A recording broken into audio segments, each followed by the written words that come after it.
За манай Cool Монгол подкастын ээлжид дугаар бэлэн боллоо. Энэ дугаараар өмнө ярьжсэн орж исэн. Манай анхны дугаараар орж исэн зочин Чимэд орж өмнө саяхан Арчсан намын даргын сунгаад оролцоход нэлээд үзэж таарж байгаа. Тэгээд тэгэл тавхан юу усныг мэдж байгаа зү хэвлэл мэдээлэлээр сонсож байгаа. So what the fuck happened, man? Яг зүгээр Арчсан намын даргын сонгуульд өрсөлдөнө гэдэг нь болохоор бас гинтийн шийдвэр байгаагүй шүү дээ. Өмнө нь бас ярьж ирсэн. Тийм, нэлээд төлөвлөж ирсэн. Тэгэхээр ингээ хоёлаа бүр хоёлаа ч хамгийн сүүлд 11 сарын үед бичлэг хийсэн тий. За тэрнээс хойш яг юу болсон бэ гэдэг нэг сайхан яриад өгч манай сонсогчдод. За тий. Эхлээд энийг ярихаас өмнө бас нэг ер нь энэ Арчсан нам дотор болоод байгаа үйл явдал ер нь юу болоод байгаа гэдэг нь бас эхлээд жоохон тодорхой болгож өгөх хэрэгтэй байна. Ер нь бол зүгээр 12 оны улсын хурлын сонгуульд ялагдсандаа ч биш Арчсан нам бол Монголын хоёр том намын нэг болохоор бол төрийг байгуулж байгаа гол институт хоёр институтын нэг болчиход.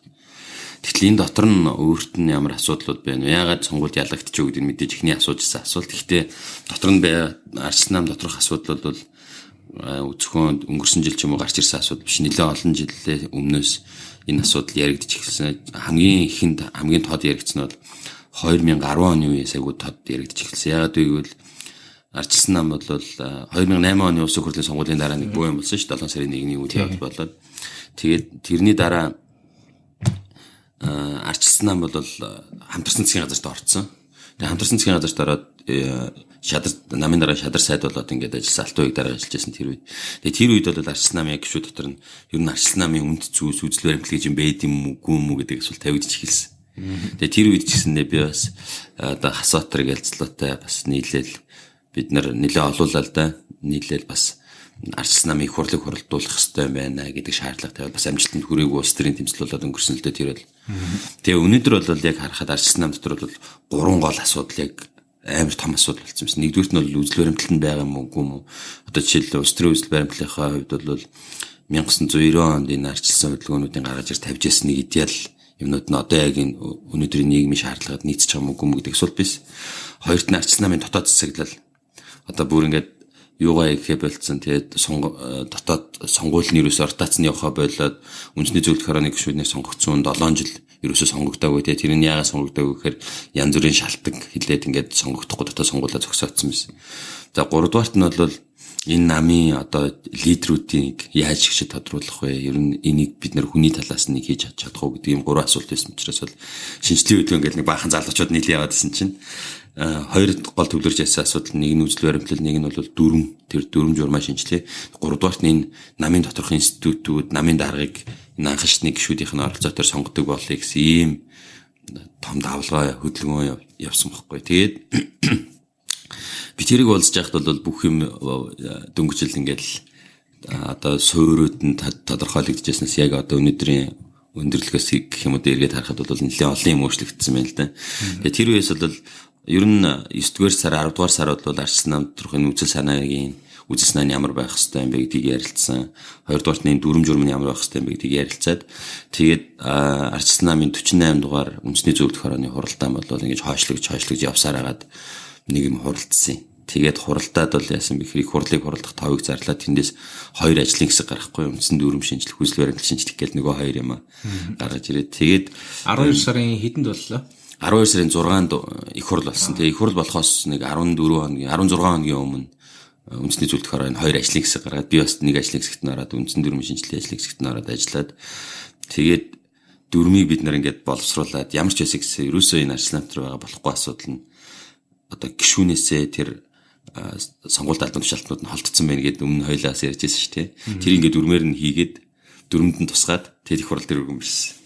Барих гэж оролцсон юу гэн. Тэгсэн чи их хурл дээр өргөн барих гэсэн чи ямар асуудал тулгарсан бэ гэхээр яг би тэр уулзсны дараанаас ямар асуудал тулгарсан бэ гэхээр тэр үндсэн дүрмийн ажлын хэсэг гэж байгуулагдаад дүрм бичээд аваад түрээд ирсэн чинь тэрийг их хурлд орохоос өмнө засварлаад их хурлын өмнө намын гишүүдээр хилцүүлээгүй. Тэгээд хоёр ажлын хэсэг байгуулагдсан байсан тэр үед нэг нь болохоор намын дарга их хурлыг зохион байгуулах ажлын хэсэг нэг нь болохоор дүрмийн ажлын хэсэг гэдэг. Тэгээ бид нар дүрмийн ажлын хэсэг дээр манай залуучууд бол бүгдээрээ ингэ төвлөрчихөж байгаа байхгүй амар сахилга хоттой. Тэгээд тэр дүрмээ ингээд батлуулна гэсэн сэтгэл үнэмшилтэй ажилласан чинь нөгөө хэд маань болохоор их хурлыг зохион байгуулах ажлын хэсэг дээр илүү төвлөрч ажиллаад тэнгуут их хурлын төлөөлөгчийг сонгоцсон тэр их хурлыг зохион байгуулах одоо сценаар гарч байгаа шүү дээ хурлын тий. Тэр юм дээр илүү ажиллаад дүрм хилцүүлэх ямарч боломж олгоогүй. Айгу тодорхой юм бол нэгдүгээрт нь дүрм бол нэг хурал зохион байгуулалтаас өмнө 5 хоногийн өмнө бэлэн болцсон. Эцсийн драфт нь бэлэн болцсон байсан. Тэгсэн чинь намын гишүүдээр хилцүүлэх боломж олгоогүй.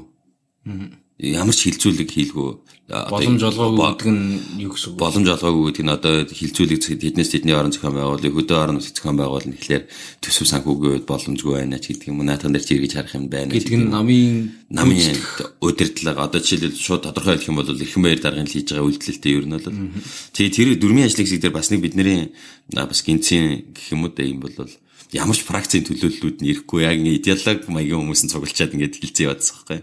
Тэгсэн чинь нөгөөдөл маань болохоор намын хурлыг зохион байгуулах дээр илүү анхаарад тэгээ яваадсан намын хурлыг зохион байгуулах дээр ер нь намын хурл дээр намын даргаыг сонгочих сонирхол их байгаад байсан. Тэгэл ямар ч байсан гэсэн намын хурлын төлөөлөгч бүрдээд ирсэн чинь тийм боломжгүй гэдгийг тодорхой олцсон их хурл дээр.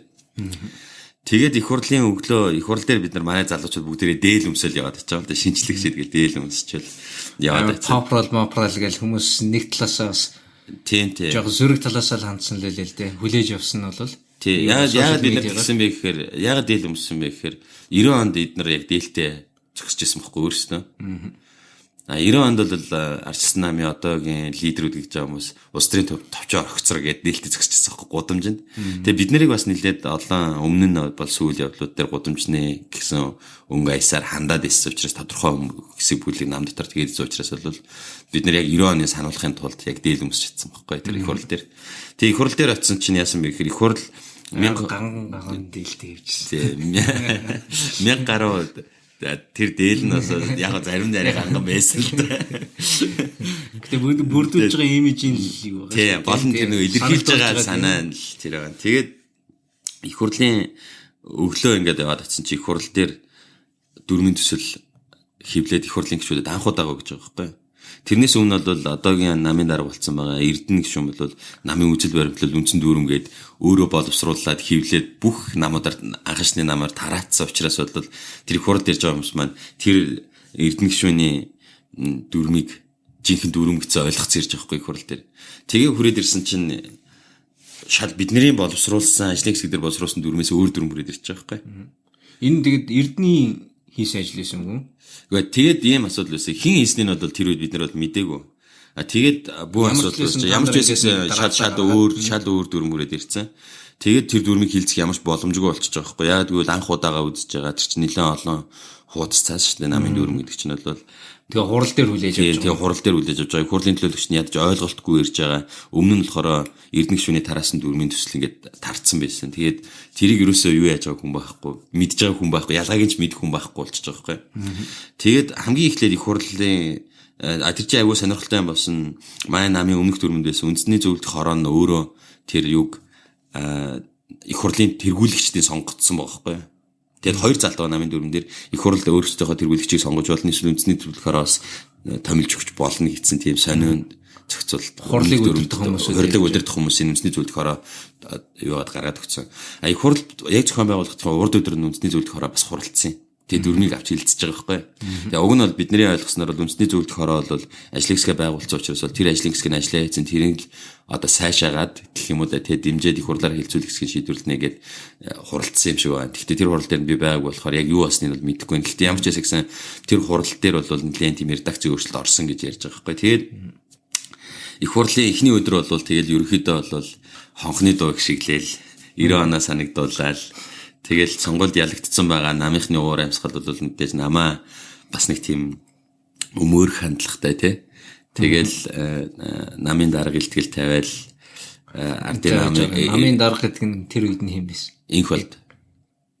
Яг тэгвэл тэр чинь үндэсний зөвлөлт хороогоор намын дарга мөн үгүй гэдэг асуудлыг хилцэж шийдвэр гаргаагүй байхгүй. Өмнө нь бол хилцэж шийдвэр гаргана гэжсэн. Тэгээ мань хүн тэгээ яг сонгуулийн дараа огцорчоог юм уу? Гэхдээ тэр нь бол харин маргаантай. Яг тэгвэл үндэсний зөвлөлт хороо намын даргаас огцорлоо гэхээр хин нэг намын дарга байх хэрэгтэй шүү дээ. Тэр шийдвэрийг үндэсний зөвлөлт хороо гаргаж өгөхгүй болохоор тэгээ намын дарга хөврөлт гэж үзэж байгаа байхгүй. Яг нэг жоохон саарсан юм болсон биз дээ. Яг хөө мэдээж тодорхойгүй. Нэг хэсэг бол Эрдэнэт намын дарга гэжсэн тий. тэр намын дарга үүрэг гүйцэтгэгч гэдэг юмар тэр гүйцэтгэх зөвлөлөөс гаргацсан шийдвэр тэр нь бол дүрмийн бус шийдвэр. Тэгээ намын дүрмнэр бол тийм боломж бол байхгүй. Яг тэгэхээр энх хол даргыг би ажиллаа өгнө гэж хэлчихлээр хий нэг намын дарга байх хэрэгтэй гэж гэдэг юм нэг тийм юунаас гаргацсан юм шиг. Зүгээр яг миний одоо сонссон тохиролцоогоор болохоор тэр үед бол за чи намын дараагаар ингээд цаашаа ажиллана гэдээ бас тэр тухайн үеийн албан тушаалуудыг өсөөх хуваарлаад Эрдэнэ дарга ер нь намын дарга болгоно их хурл дээр сонгоно гэж тохирсон юм шиг үлээ фракцуудын хооронд бол. Тэгээд их хурл тэр үндэсний зөвлөлт хорооны хурлаас тэр намын төрөнхөө яриар орж тэ. Их хурл дээр орж ирсэн дүрмийг эцэлж гаргасан юм гэсэн чинь бас үгүй байсан бохоггүй. Тэгээ маргааш нь яг дүрм хилцэх болсон чинь дүрм хилцэх ямар ч цаг байхгүй. Амар их маргаантай асуудлуудтай дотроо мэдээж тэр чин дүрм журм том одоо арчил намын үндсэн хууль нь өөрчлөгдөж гэнэ гэсэн үг шүү дээ. Үндсэн дүрм нь өөрчлөгдөж учраас маш олон юмнууд өөрчлөгдсөн байсан учраас бол тэрийг хилцэх ямар ч тийм боломж байхгүй болчих юм. Тэг хитрхи задгаа болсон. Тэгээд тэр үндэсний зөвлөлт хорооноос байгуулсан ажлын хэсгийн ахлагчаар төвдөн дээр дарга ахалж байсан. Тэгээд төвдөн дээр даргаас бид нар бүр шаардсан л да та яагаад ийм дүрмийг авчирж байгаа юм бэ гэдгсэн чинь их хурлын тайз нь энэ дээрээс шууд хэлж байгаа байхгүй. Энэ дүрмийн чи өчигдөр орой Эрхэн баяр Эрдэнэ хоёр засварлцсан байсан гэж хэлж байгаа байхгүй их хурл дээр. Өөрчилсөн байсан шүү гэж хэлж байгаа. Тэгээд бид нар за энэ өөр шал өөр юм болцсон юм байна гэх. Тэгээд намын хурл дээр зөвхөн одоо дүрмийн 4-р бүлгийг баталж байгаа байхгүй. Тэр 4-р бүлэг нь болохоор намын даргаыг сонгохтой холбоотой бүлэг шинжилж оруулж ирсэн юм болж байна. Гэхдээ дахиад маргаантай юм байгаа шүү. Яг тэгвэл үндэсний зөвлөлт хороо ажлын хэсэг байгуулахдаа гаргасан шийдвэр нь бол намын дүрмийн шинжилсэн найруулгыг боловсруулах ажлын хэсэг гэж гаргасан байхгүй. Тэнгүүт их хурл дээр ирж танилцуулахдаа намын дүрмэнд нэмэлт өөрчлөлт оруулах асуудлыг хилцэнэ гэж их хурлын хилцэх асуудлын зэгцаалтанд орж иж байгаа. Тэгэхээр шинжилсэн найруулга нэмэлт өөрчлөлт хоёр ч нь бол агуулгын хувьд амар зөрүүтэй. Нэг нь бол зүгээр жижиг засварууд хийж байгаа шүү дээ. Нэмэлт өөрчлөлт бол шинжилсэн найруулгууд агуулгыг өөрчилж байгаа гэсэн утгатай байхгүй цаана. Тэгээд намын их хурл дөнгөж эхлээл эхний одоо асуудал хэлцэхэд би шууд тайзан дээр гараад хэлсэн л дээ. Энэ хоёр асуудал хүндмээр нэгдүгээрт нь энэ их хурлын төлөөлөгчд яагаад өөрсдөө тэргүүлэгчээ сонгож чадахгүй 7 жил болцсон эрх зүйн чадамжгүй үндэсний зөвлөлт хороо энэ их хурлын тэргүүлэгчдийг томилж оруулж ирж байгаа юм бэ. Нэг дэх асуулт нь, хоёр дахь асуулт нь та нар яагаад шинжилсэн найруулга боловсруулах гэж ажлын хэсэг байгуулад боловсруулуулчаад одоо яагаад нэмэлт өөрчлөлт гэж энэ их хурлаар хилцүүлэх гэж оруулж ирж байгаа юм бэ. Энэ хоёрыг ямар ч байсан гэсэн санал хураалга шинжилсэн найруулгаар нь явах уу эсвэл нэмэлт өөрчлөлтөөр нь явуулах уу. Энэ юг их хурлын тэргүүлэгчдийг бид нар заалнаасаа энэ хурлын төлөөлөгчд өөрсдөө сонгоод хуралдах уу гэдэг дээр санал хураалгаж өгөөч гэсэн чинь батлаг дарга тэр юуг нь нийслэлийн иргэдийн хурлын дарга байсан шүү дээ. Батлаг дарга хурал үдирдэжсэн санал хураалгалгүй гүрийгээд яваад гэж байгаа байхгүй. Тэгээ хураалгуулаагүй эхний өдөр нь. Тэгээ хоёр дахь өдөр нь болоод ирсэн чинь бид нар бас өөр шаардаад байсан. Тэгээ үндэсний зөвлөлт хороо гүйцэтгэх зөвлөлгээд хоёр байгууллагыг одоо татан буулгаад ихгүй бол энэ байгууллагууд чинь энэ намын шинжилгээг явуулахгүй юм байна. Тийм болохоор одоо ингээд татан буулгаад тэгээ эндээс одоо намын даргаыг сонгох ажлын хэсгээ батлаад тэр дүрмийн ажлын хэсгээ дахиад батлаад байгуулад явъя гэсэн ийм шаардлага тавьсан. Тэгээ бас тэрүүгээр санал хураалгалыг үлдээ арчил намын хурлын төлөөлөгч нар бол бүгдээрээ санал хураалгаа татан буулгачих сонирхол байсан. Тэгээ санал хураалгуулаагүй. Тэгээ явсаар хагаад орой болоод цагч нэлээд хавчигдаад 2 өдөр хуралцуулсан ингээд өглөөнөөс орой болтол суралцуулсан хүмүүс ч бас тэгэл за ямар ч ясагс намын даргаыг сонгох хэсгийг батлаад авъя гээл. Тэгэл тэрийгэ батлаад тэгэл намын 6 дугаар их хурл өндөрлсөн. Тэгээ 7 дугаар их хурлын бол одоо энэ 2 дугаар сарын 12-нд хуралдахаар 5-ын зарлаад тэгээ тэндээс байгуулагдсан ажлын хэсэг ямар ажлын хэсгүүд байгуулагдсан бэ гэхээр намын үндсэн дүрм үзэл баримтлалын ажлын хэсгүүдийг байгуулсан. 2 тусдаа ажлын хэсэг байгуулсан. За 3 дугаарт нь бол намын даргаыг сонгох сонгуулийн хорог байгуулсан. Бүх аймаг дүрийн төлөөллөгийг тэгээд 2 өдөр ингээд хуралдаад гарч байгаа үр дүн нь бол за ямар ч байсан намынхан даргаыг бол бүх гишүүдийнхэн сонгоё гэдгийг тэрэн дээрээ л таарж байгаа. Тэгээд бусад юм дээр бол юу ч тохироогүй.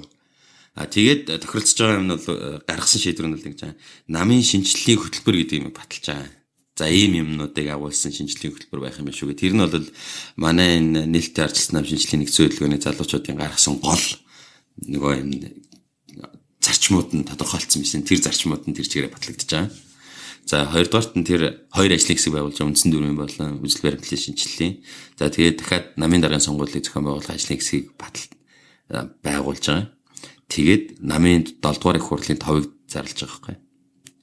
За тэгээд сонгуул явуулах үүргийн тэр сонгуулийн хороонд байгуулаад тэр бүх аймаг дүүргээс төлөөлөл нь оролцоод байгуулад явна гэдэг нэг юм тусдаа сонгуулийн хороо гарч. Тэгээ бид нар бас нэлээд тийм одоо улс төрийн туршлагагүй ч гэх юм уу тийм алдаа гаргад юм л да. Одоо жишээлх юм бол их хурал дээр 1000 гаруй хүний шийдэж байгаа асуудал бол үг бүрчлэн одоо сонсгож юу явах боломжгүй. Ерөн зарчмуудын ингээл гарын оргил батлаад тэгэл нэг редакц дээр ажилладаг байхгүй. Тэгсэн чинь тэр редакц дээр нь ажиллахтаа болохоор яатсан байгаа гэхээр ийм өгүүлбэрл оруулсан байгаа юм л да. Сонгуул явуулахтай холбоотой зардлыг нэр дэвшигчэд хуваан хариуцна гэдэг өгүүлбэр оруулж байгаа байхгүй. За тэгээд намын их хурлын тэр ажлын хэсгийг намын даргаыг сонгох ажлын хэсгийг байгуулахдаа бүх аймаг дүүргийн намуудаас төлөөллөнд оролцуулна гэдэг маань үндэ бол яг хөө тэгэл илүү нөлөөтэй байгаа нь илүү өөрсдийнхээ талын хүмүүсийг ч гэдэг юм оруулах боломж нэгтч тийм л дээ. Ягаад гэвэл бас л нөгөө 30 хүнийг яг нэр заагаад их хурл дээр юу авах боломжгүй гэсэн тийм шалтгаан тавиал ингээл батлал явчихлаа. Их хурлын шийдвэрийг бол тэгээ дараа нь яаж өөрчилж болдгийг бол намын даргын сонгуулийн үйл явц бүгд харуулсан л та сая. Тэгээ сая санал хураалт ингээд явахаар болонгоч чинь тэр заалан ч одоо хэдэн сууж байгаа. 1206 хүн ба. Тэгээ бүгдээрээ гараа өргөх нь чаашин. За нэг асуудал дээр ингээд тэхүү инкүүгээд заалнаас асуулаа. Нөгөө хүмүүсүүд нь гараа өргөлээ. Эний чинь тоолж байгаа асуудал байна уу? Тоолгын комисс ажилтгийг.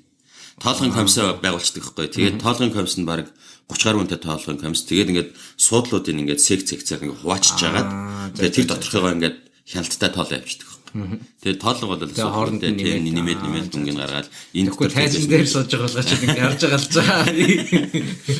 Хараа тавьж ингэж харж ийн гэл өөрөөрөө шийдээд идэх юм болоо гэж бодлоо. Гэхдээ тоолгын комисс ажиллаа тэгээд протокол хөтлөгдөд явж байгаа тэр дээр болол. За тэгээд сонгуулийн хараа байгуулагдаад за би бол яг хөө төсөөлж ирсэн. Ер нь бол тодорхой хэмжээний дэнчин гэх юм уу нэг тийм мөнгөний талаар бол яг хөөхөр өмнө нь тэр нэг ажлын хэсэг дээр боловсруулж ирсэн. Тэр чинь дахиад тусдаа намын дүрмийг боловсруулж ирсэн ажлын хэсэг чинь нэг дид ажлын хэсэг гараад тэндээс нь ирсэн саналаар болохоор нэр дэвшигчээс нэг 50 сая төгрөг орчим бол ямар ч байсан байршуулж нэр дэвшүүлнэ ч гэдэг нэг тийм санаа явж ирсэн бохгүй. Тэгээ би нэг 50 сая орчим төгрөг ямар ч байсан гэсэн гарах байхаа гэд бодоод тэгэл ямар ч байсан өрсөлдөн гэсэн бэлтгэлтэй байгаад байгаа байхгүй. Тэгээ байжсэн чинь сонгуулийн кампанид ажил эхлэхээс өмнө нэг яг хөө ингээд материал хүлээж авах хугацааг нь тавьж өгөөд нэг 6-7 хоногийн хугацаа өгсөн мөлөө. 7 хоногийн хугацаа өгч байгаа. Тэгээд яг материал нийцэлж гар дээр авснаас хойш нэг 4 хоногийн дараа материал авч байгаа юм л да буцааж материалыг бүрдүүлж хүүрэхтэй болж байгаа юм л да. За тэгээд материал авсан чинь 200 сая төгрөг байршуулсан. 200 сая төгрөг. Юу чи яагаад ингэ 50 сая гэсэн гинэ? Яг тэр 50 сая төгрөг нь болохоор түрүүнд нөгөө үндэсний зөвлөх хорооноос намын дүрмийн ажлын хэсэг байгуулад ажиллаж байсан шүү дээ. Тэр дотор энэ дотоод сонгуулийн асуудал хариуцсан дид ажлын хэсэг бас ажилласан байхгүй. Тэр дотороос гарсан санал нь бол анх их хурал дээр оруулж ирсэн санал нь гэсэн үг шүү дээ. 50 сая төгрөгийн орчим юм дэн чин байршуулж өрсөлдөнө гэсэн тийм юу биш. Тэр нь бодит юу юм уу? Одоо хэдэн хүн өрсөлдөн гэж удаад өрсөлдөгч болгон одоо нэрээ дэвшүүлж байгаа хүн болгон 50 саяыг босгох гэсэн.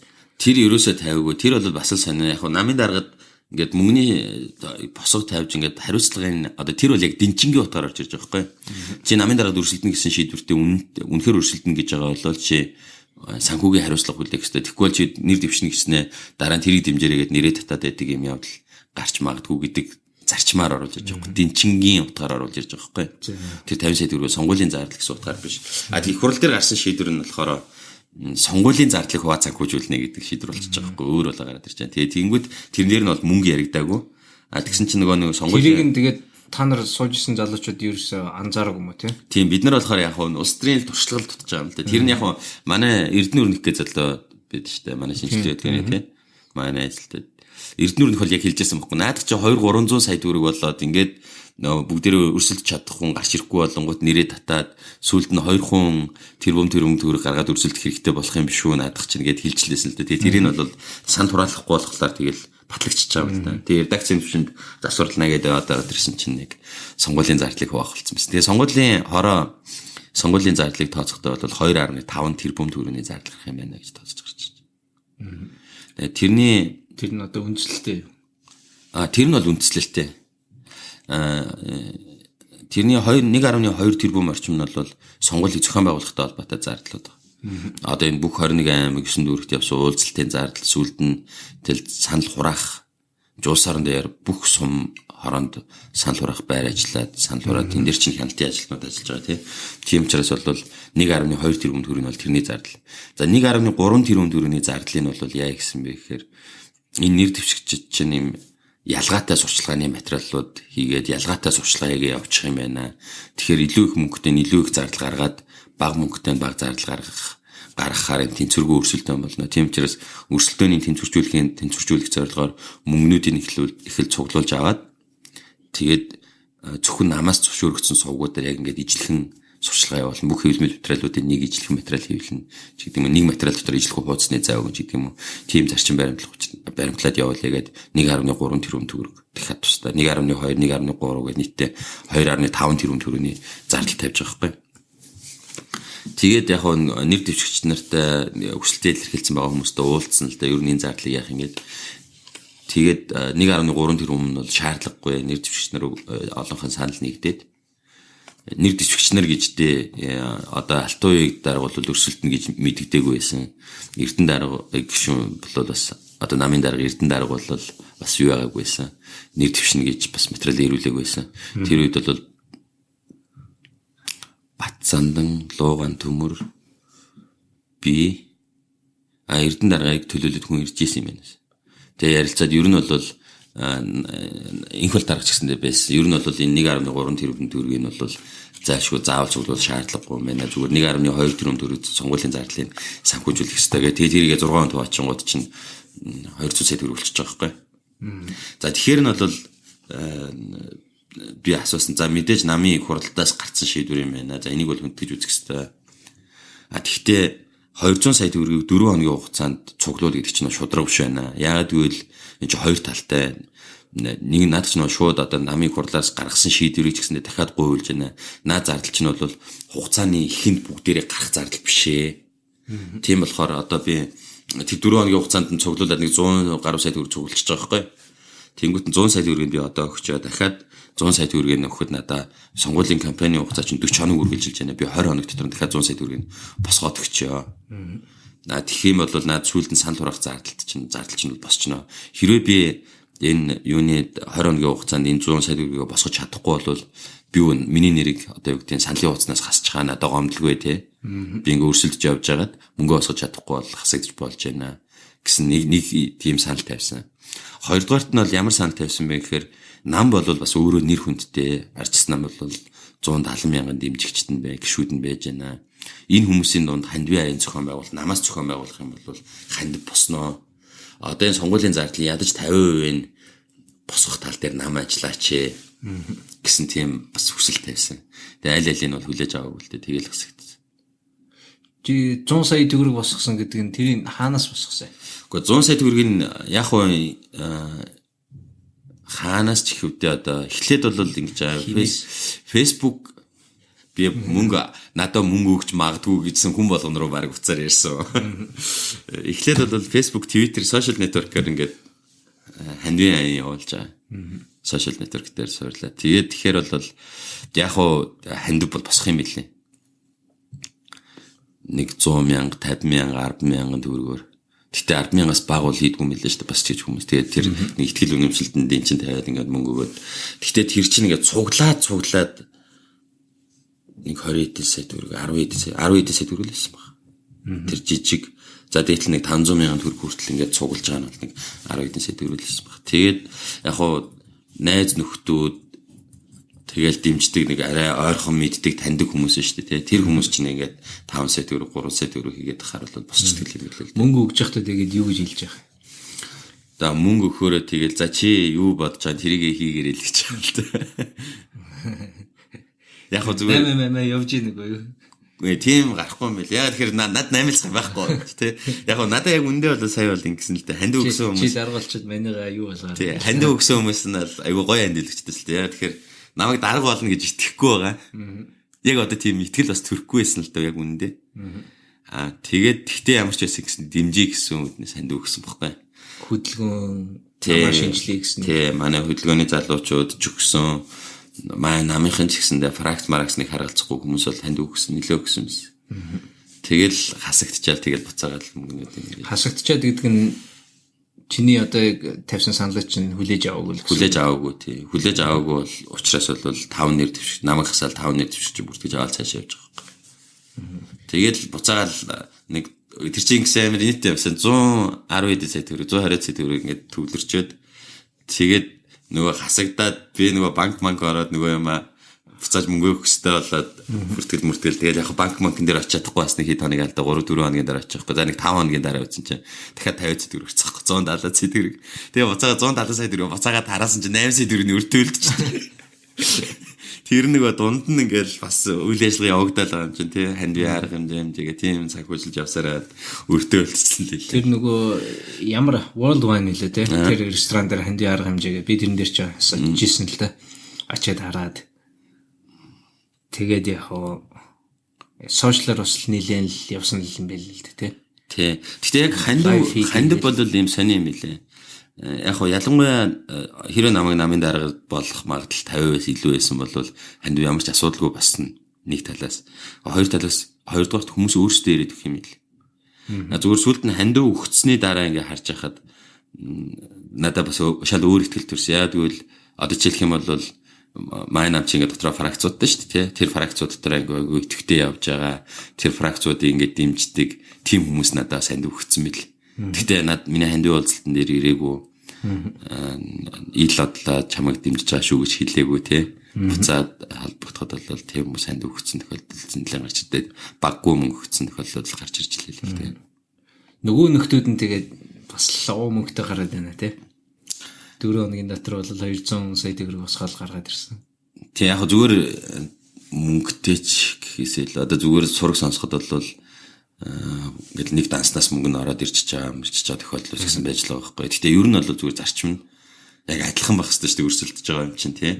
Ер нь хувийнхаа мөнгөөр улс төр хийнэ гэдэг чинь утгагүй шүү дээ. Ер нь бол яг ханд босгоод улс төрчид ханд босгох хэрэгтэй. Одоо намайг бол намын дарга их бол дарга бол Twitter дээр тэгээ бичсэн л тим жирэгцэн л л дээ. Ер нь бол намын дарга болох ч юм бол нэг 250 сая төгрөг босгох чадвартай байх хэрэгтэй гэж бичсэн л харагдчихлээ л дээ. Гэхдээ тэр нь хамаагүй зүгээр ер нь ямар ч улс төрч ханд босгодог байх хэрэгтэй. Гэхдээ нээлттэй байх хэрэгтэй бас. Тийм. 4 хоногийн дотор ийм хэмжээний мөнгө босгоод ир гэдэг чинь бас амар чанга шүү дээ. Амар жилийн том шалгуур болж явах шиг байна л да. Тэгээд мөнгө хандивсан хүмүүсүүдийн ингээд ил болгосон юм болоод хүмүүс хаанаас болгоогүй. Болох ёстой. Би ч гэсэндээ бас болгож чадахгүй болчихсон юм л да. Яг тэгвэл одоо ийм асуудал дээр үүсэж байгаа байхгүй. Манай намын залуучууд манай намд одоо залуучууд хвшилтэй ер нь дунд насны ч гэсэндээ хүмүүс өөр фракцад харьяалагддаг. Тэр фракцийнхаа хүнийг дэмжиж байгаа, аль биесээр дэмжиж байгаа хүн надаа ингээд 5 сая төгрөг 10 сая төгрөг өчгөлөөр би тэрийг бас илүүлж чадахгүй болчихж байгаа байхгүй. Яагаад гэвэл бүгдээрээ тийм биш учраас би чадахгүй болчих واخ. Хэрвээ бүгдээрээ нээлттэй байдаг байсан бол бас энэ ер нь улс төрийн кампайн чинь бол би одоо яг барьцаалагдж байгаа энэ төр гэхээсээ илүү ер нь ингээд дэмжигчтэн ч гэсэн дийлтод байх хэрэгтэй юм л хандвараа. Одоо чи нам дотор бол ханд өгж жоод эндээс ханд авчлаа тэдэн дөрөвний ханд өгсөн байна гэдэг нь бол бас харуулж байгаа хгүй. Одоо би бол зарлах юм бол айгу сонио одоо нам дотор байгаа дүр зураг шал өөр харагдаж байгаа хгүй минь өдөр. Яг л намайг дэмжиж байгаа хүмүүс би бол одоо тэр фракцийн айгу үнэн ч одоо дэмжих чинь гэж бодож байгаа хүн надад ханд өгж шít тий. Тэр хүн чинь итгэл үнэмшлэн дахиад өөр байгаа хгүй. Хэрвээ тэр ил байдаг байсан бол манай нам дотор намайг дэмжих хүмүүс илүү олон байх байсан баг гэсэн тийм бодолч гэсэн надад төрж л байгаа юм чи. Цаанаа бол сонир юм л ханд бол бас аюу олон юм харагдсан юм л тийм мөнгөний баримтыг ингээд идэж чад үзэхээр л. Тэгэл гэмэдгүй амар ингээл дүрлзээл асаал амар ингээл ирч хүчтэй яваал ингээл моментум аваал ингэж явж байгаа л ерөөхдөө бол чин яг нэг юм захиргааны дүрм журм дээр баригдаал унчиж байгаа юм шиг санагдаж байгаа байхгүй. Дүрм журмын тогтоож байгаа улсууд нь өөрсдөө намынхаа удирдлагатай байж байгаа. Тэд нар болохоор тий. Ер нь бол дүрм журмыг даах хэрэгтэй бол даах хэрэгтэй. Гэхдээ бас дахиад нэг асуулт нь энэ хэр шудраг дүрм журм байсан бэ гэдэг бид нар хариулах хэрэгтэй болж байгаа. Хоёрдугаарт нь ер нь яг хуу зүгээр л бидний л өнөөдрийн нийгмийн л юу л да. Эрх мэдэл бол нэг одоо хэрэгсэл тий. Нэг зориг тавьсан хүмүүсийн хэсэг бүлэг хүмүүсийн хувьд хэрэгсэл шүү дээ эрх мэдэл бол тий. Тийшээгээ явж байгаа хүмүүс дотор ялангуяа нэг байх ёстой шинж бол юм байхгүй. Дүрм журамд бол хаан жалдаа байна. тийм төгс системийг бол хийж чадахгүй. Тэр бол ингээд түүхэн алдаан дээрээсээ суралцаад тэрийгэ сайжруулдаг механизмтай бол илүү сайжирч л байгаа болохоос биш. Хайх юм бол алдаа дутагдлал альж хуулийн дээрч байгаа. Гэхдээ тэнд оролцож байгаа талууд нь тэр дүрм журмын цоорхоог нь хайдаг сэтгэл зүй байгаа бол юм сайжирдаг юм байна гэдэг нь айгүй тодорхой байхгүй. Энэ дүрм журм за яг энэ дээр ингээд бичигдсэн ч гэсэн цаад агуулгаараа бол уул нь ийм рүү чиглэж байгаа шүү гэдэг дээр нэгдмэл ойлголцолтой. Тэгээ тэрэн дээр нэг одоо тэгэхэнгүй тэр чинь ийм асуудал гэж байхгүй. Хуулийн цорхойг хайж байгаа бол ёс суртахууны асуудал тавигдаад байгаа байхгүй. Яг тэгвэл энэ хуулиар зохицуулаагүй юм байна. Дүрм журмаар зохицуулаагүй гэсэн үг байна. Энийг яаж харах вэ гэдэг чинь тэр оролцогч талуудын ёс суртахууны асуудал л дээ ер нь. Тэнгүүт ингээд нүхийг хайгаа явчих юм бол тэр дүрм журмч угаасаа өөрөө утгагүй болно л та. Гэтэ нэг юм чинь айгүй сонин сая энэ хуралч нь бол хаалтаа хурлуулсан тий.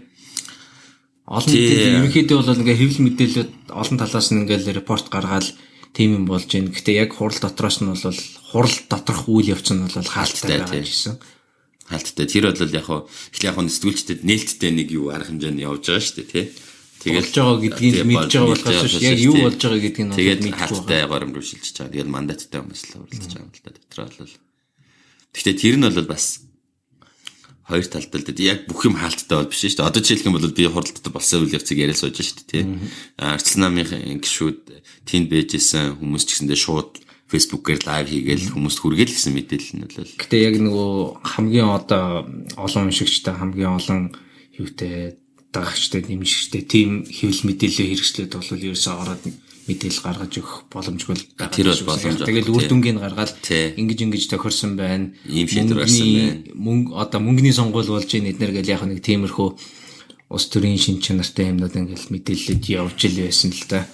Гэхдээ за яг яагаад мөнгө хэрэгтэй болсныг нь бол ойлгож байна. Залуучдын шинжлэлийн хөдөлгөөнөөс бол ямар ч лсэн тэрийг нь бол эсэргүүцээгүй мөнгө хэрэгтэй гэдгийг нь бол хүлээн зөвшөөрч ин зүгээр энэ хэмжээний мөнгөийг чинь босгоход цаг хугацаа гаргаж өгөөч гэхэд бол үгүй гэж хэлсэн юм байна тий.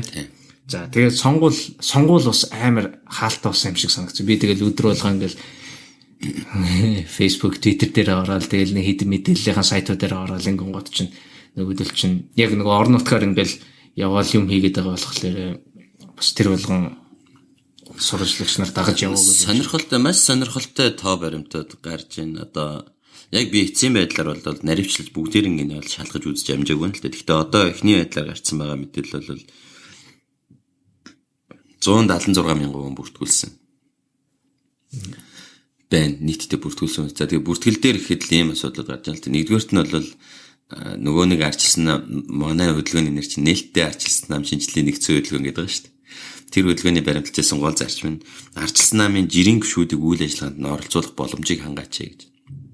За тэгэнгүүт нэг том барьер нь бол энэ дүрм журмч оролцох боломжгүй болгочих. Нөгөө нэг хоёр дахь барьер нь хүний хүчин зүйл дээр суурилсан юмнууд байгаад байна. Одоо жишээлбэл намын анхан шатны нэгж чинь би одоо өөрийнхөө амьдарч байгаа газрын нам дээр очих хэрэгтэй шүү дээ тий.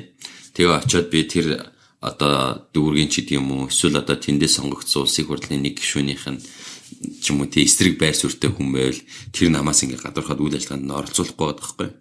Тэгэхээр одоо энэ намын дарааны сонгуул чинь тийм болон шүү. Тийм учраас бол анхан шатн дээр нь бүртгэж авахгүй ингээд янз бүрийн саад үзүүлээд байгаа тохиолдлуудад төв нам дээр бүртгэж аваад тэр хүмүүсээ бүр бид нар бол бүр цахим болгочихё.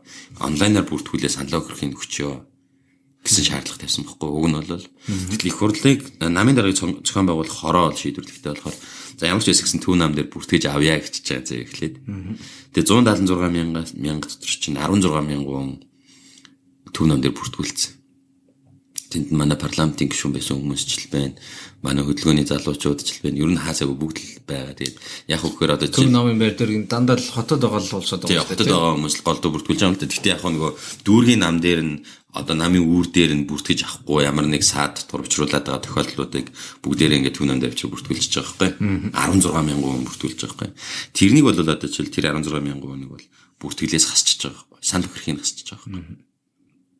Тэгэхээр бодоод үзлээ. За 120 гаруй мянган яг аль биесээр бүртгэгдсэн. Тэсэн чинь дундуур нь аягүй сони юм басна дахиад 40 сая төгрөгч гэнэ манай одоо энэ сонгуульд өрсөлдсөн хүмүүсийн сонгуулийн штабуудад ажиллаж байгаа хүмүүсээс сонсоход 40 сая төгрөг ингээд ороод ирсэн гэж нэг их усрээс.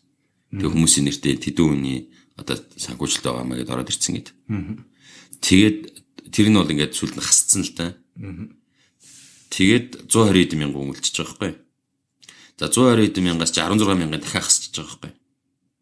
Бэж байгаа чи 176 мянга баг шүү дээ. Тэндээс чи нэг 30 гаруй мянган 40 сая төгрөг нэг хүний 1200 төгрөг байхгүй 40 сая төгрөгний ингээд нэг ихөөсөөс бүртгүүлэхэд нэрээ 12 мянган төгрөг тий 1200 төгрөг хүмүүс төлбөрөө төлжөөж намын гишүүн гэдэг чинь нөгөө үзэл баримтлалын дэмждэг дөрмөн хөлөвчөрсөн татвараа төлсөн байж саналын эрхтэй болж байгаа байхгүй. Тэгээ саналын эрх нь болохоор 1200 төгрөг жилийн татвар сарын 100 төгрөгийн татвар төлжиж саналын эрхтэй саналаа өгөх хэрэгтэй болж байгаа шүү дээ. Тэгсэн тэр саналын эрхтэй болцсон 16 мянган төв нам дээр бүртгүүлснээс болоод саналын эрх нь гассан. 40 орчим сая төгрөг өөр их нэг их хүсрээс орж ирсэн гэдэг. Тэгээд тэр нь цаана хүмүүс нь бол байхгүйсэн учраас тэр бүртгэлээс хасагдсан юм яасан мэдгүй ямар ч байсан хасагдаа 120 мянга болоод 120 мянгаас нь 16 мянган хүний дахиад хасцсан зэ. Тэгсэн тэр бүртгүүлсэн байсан хүмүүс дотор дахиад ийм асуудлууд тавигдж байгаа байхгүй. Төрийн албаа агч нар бүртгүүлсэн тохиолдлууд нэлээд гарсан. Байна. Баггүй та бараг 7-8 мянга байна гэж. Төрийн албаа агч. Тэр чинь болохгүй өстэй тийм. Төрийн албаа агчуд бол хуулиараа намын гишүүнчлээс татгалзах хэрэгтэй. Тийм хүмүүс байна гэж байна. Хоёрдугаарт нь ямар асуудал гарч ирсэн бэ гэхээр регистрийн дугаараа таарахгүй хүмүүс гарч ирсэн. Тэр таарж байгаа таарахгүй гэдгийг нь яаж мэдэх вэ? Тэрийг нь бол ингээд нэг бүрчлэн одоо шалгасан юм шиг үлээ. Яа тэгэхээр тэр чинь ООГ нэр регистрийн дугаартайгаа оруулж байгаа болохоор бүртгэлийн албаны сайт руу оруулаад ингээд шалгахаар таарахгүй хүмүүс гарч ирж байгаа. Тэгээд эднийг бол ингээд англи цэгцэлгүй тэгээ салбаралт явагдсан л дээ сая болол. Тэгэхээр ер нь бол яг сонгуулийн ингээд зохион байгуулж би дахиад хэлэхээр дахиад нэг юм дүрм журамч тийм супер байж байхгүй болно. Гэхдээ ингээд тэр дүрм журмаар зохицуулаагүй хэсгийг хайгаад олоо тэгээ тэрүүгээр нь ингээд янз янз зохион байгуулаад байвал угаасаа шудраг юмч болохгүй юм шинжлэгдэхчгүй юм байна гэсэн тийм л ойлголттой болоод. Тэр 16 мянган хүнийг хассан тохиолдол нь одоо тэр яг нийт санал хураалтад айгүй нөлөөлөхөр байсан хүмүүс үгүй. Нөлөөлнө шүү дээ бодоод үзгүй 85 мянган санал өгсөн шүү дээ сая тий. За 85 мянган хүний 30% саналыг авсан намын дарга болж шүү дээ ойролцоогоор. За тэгэхэд шүү дээ 85 мянган хүний 30% чи 20 мянга байна. Тэгэхэд 16 мянга гэдэг чинь чирнэрийнх нь бараг 70% тэнцэх хэмжээний санал хүчинг болчихж байгаа байхгүй. Хинд өгөх байсан мэдэхгүй л дээ. Тэр хассан шалтгаан нь яг юу юм? Ингэж байгаа тэр юу яасан инх бол дарга чи эхлээд шийдвэр гаргаад энэ дээр нам дээр бүртгэх гэсэн шийдвэр инх бол дарга их байсан баха шийдвэр нь гарцсан байгаа. Тэгээд тэрний дараа нь болохоор энийг хүчингүй болгох гэсэн шийдвэр гараад тэрийн дахиад намын сонгуулийн ороо дэмжиж тогтоол гаргацсан мэт л. Тэгээд үндслийн үзэсгэлэр болохоор нэг өдрийн дотор ингээд мянгаар нь хүн авчирч бүртгүүлсэн хүмүүсийн нэрс байна гэж тийм. Хоёрт нь тэр бүртгүүлсэн хүмүүс нэг компани хүмүүс яваад байна дотор нь.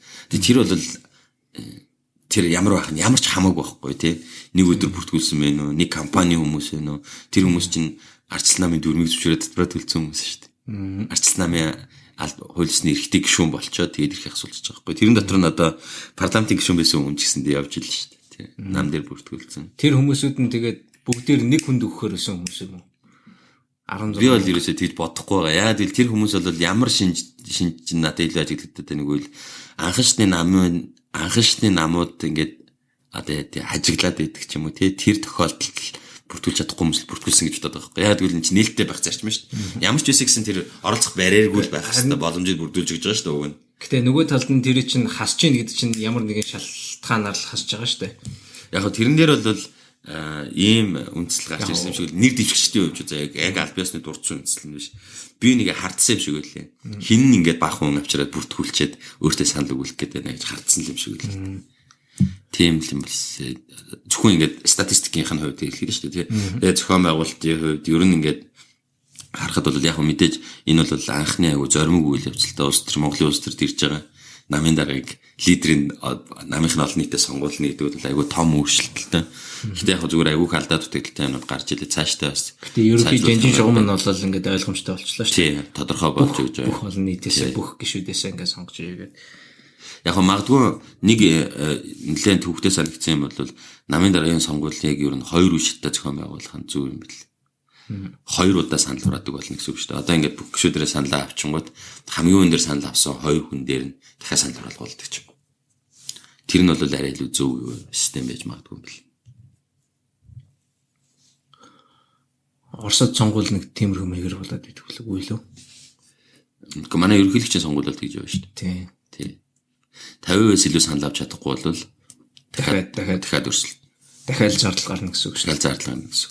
Тэгэхээр ер нь бол улс төрийн намын санхүүжилтийн асуудал цаана тавигдаж байгаа юм л. Ер нь одоо бид нэр бол аяг өнгөцгөө хараад байхгүй улс төрийн намууд гэж юу хүмүүс ч жоохон нам хараалгүй хүмүүс бол нэг яа тийм баахан нэг эцус ээлжилж улсын хурлын гишүүн болоод дараа нь ээлж шорн руу явдаг нэг тийм стучиг хараад шүү дээ гаднаас нь хараад тий.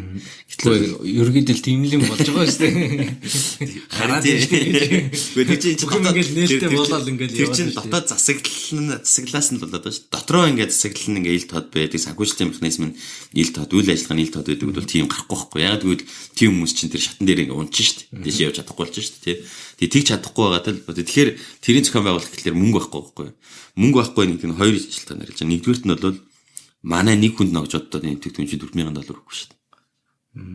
Ийм $4,000 хүрэхгүй байгаа. Тэгээд дахиад бид нар дахиад нөгөө орлого хуваарлалтаа харах юм бол орлогч нь бас тэнцвэртэй хуваарлагддаг юм биш шүү дээ. Тэр тохиолдолд бол хүн ингээд үзэл санааныхаа төлөө хандив өгөх баг боломжгүй байхгүй.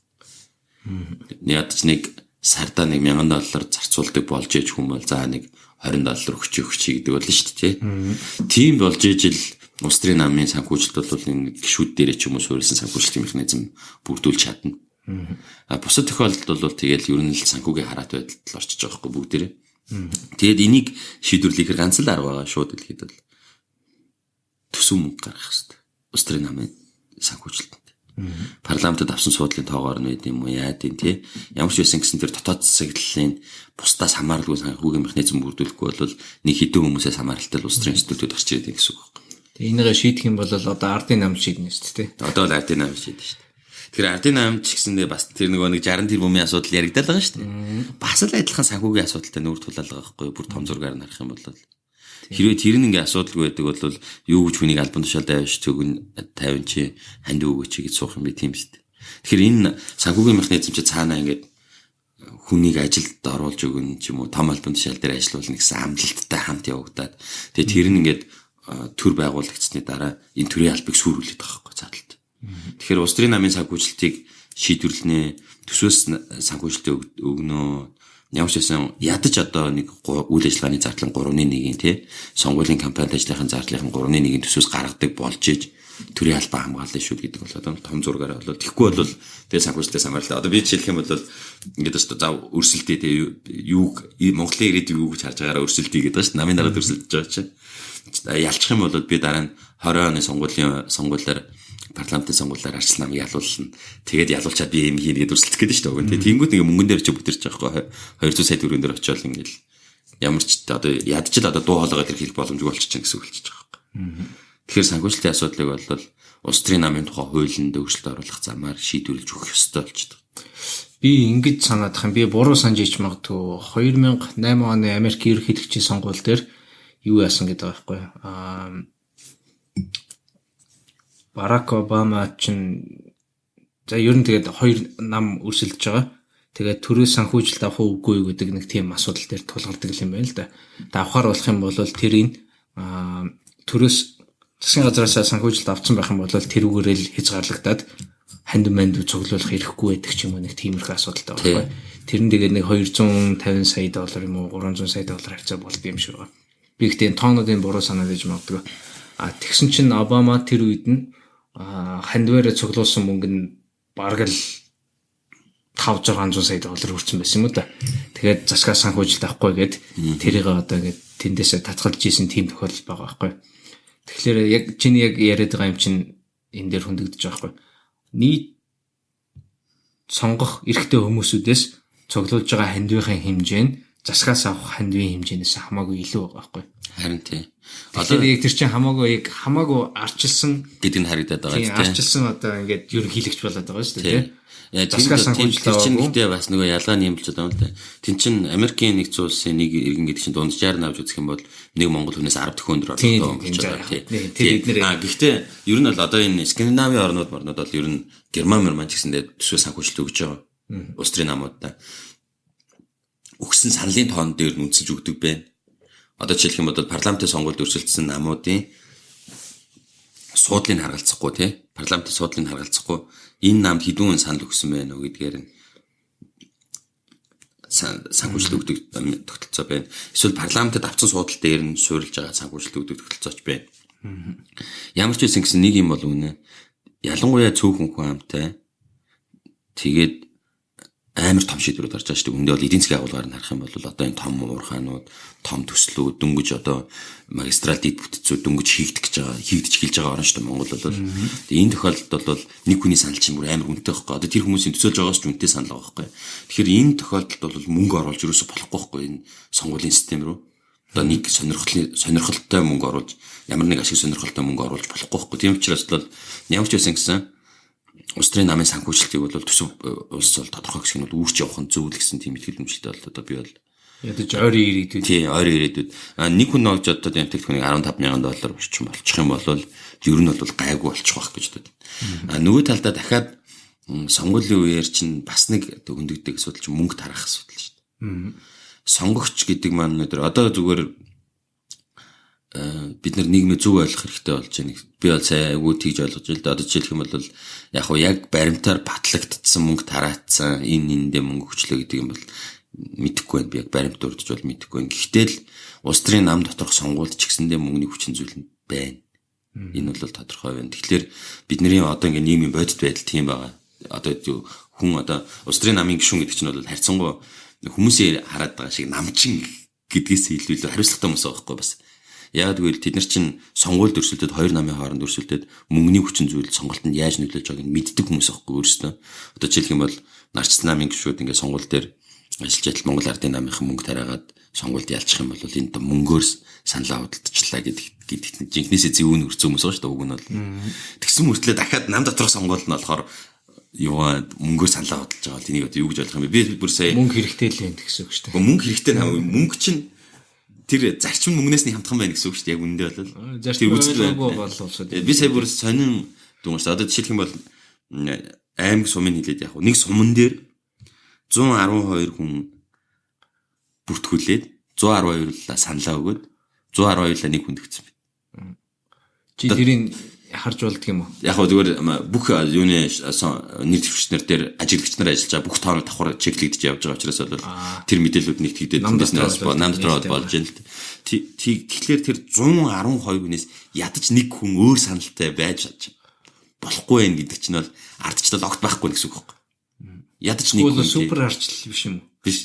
Тэр бол ямар ч ардчлал байхгүй гэсэн үг байхгүй. Тэгэхээр ардчлал гэдэг маань яг үндэ бол яаж яах вэ гэхээр сонгуулийн ардчлал юм шиг харагддаг. Тэгтээ мөнгөний сүлжээ байна гэсэн үг л байгаа байхгүй. Улс төрийн нам дотор юм биш үү? Тэгэхээр бол бид нар бол энийг бол амар нухацтай авч үзэх хэрэгтэй. Тэгэхгүй бол 20 он сонгуулийн болно 24 он сонгуул нь ямар ч ялгаагүй болчиход байгаа байхгүй нэ. Одоо тэгэхээр бидний одоо би ихтгэл үнэмшлийн хувьд бол яг тийм болоод нэлээд саяны энэ үйл явц надад амар том сигнал өгж байгаа байхгүй. Ямар сайнуудыг надад харуулад байна гэвэл энэ бол одоогийн арчилсан гэж байгаа сонгуулиар санал авч байгаа тогтолцооч нь бол харахад бол ийм тогтолцоо шиг харагдаж байна. Гэхдээ амар фейк юм байна гэдэг нь бол айгүй тодорхой болж байгаа байхгүй.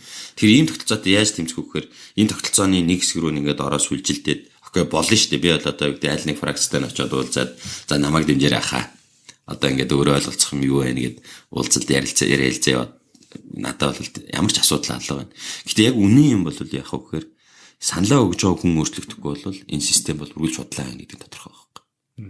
Одоо би бүр шал өөр юм бодож сүүлийн нэг 7 хоног бол ялангуяа энэ их сургуулиуд нэг юм өөр санаачлал гаргадаг юм багтай. Их сургуулиуд аа? Тий. Яг тэгвэл эн чинь Монголын бас л оюун санааны төвлөрлүүд шүү дээ тий.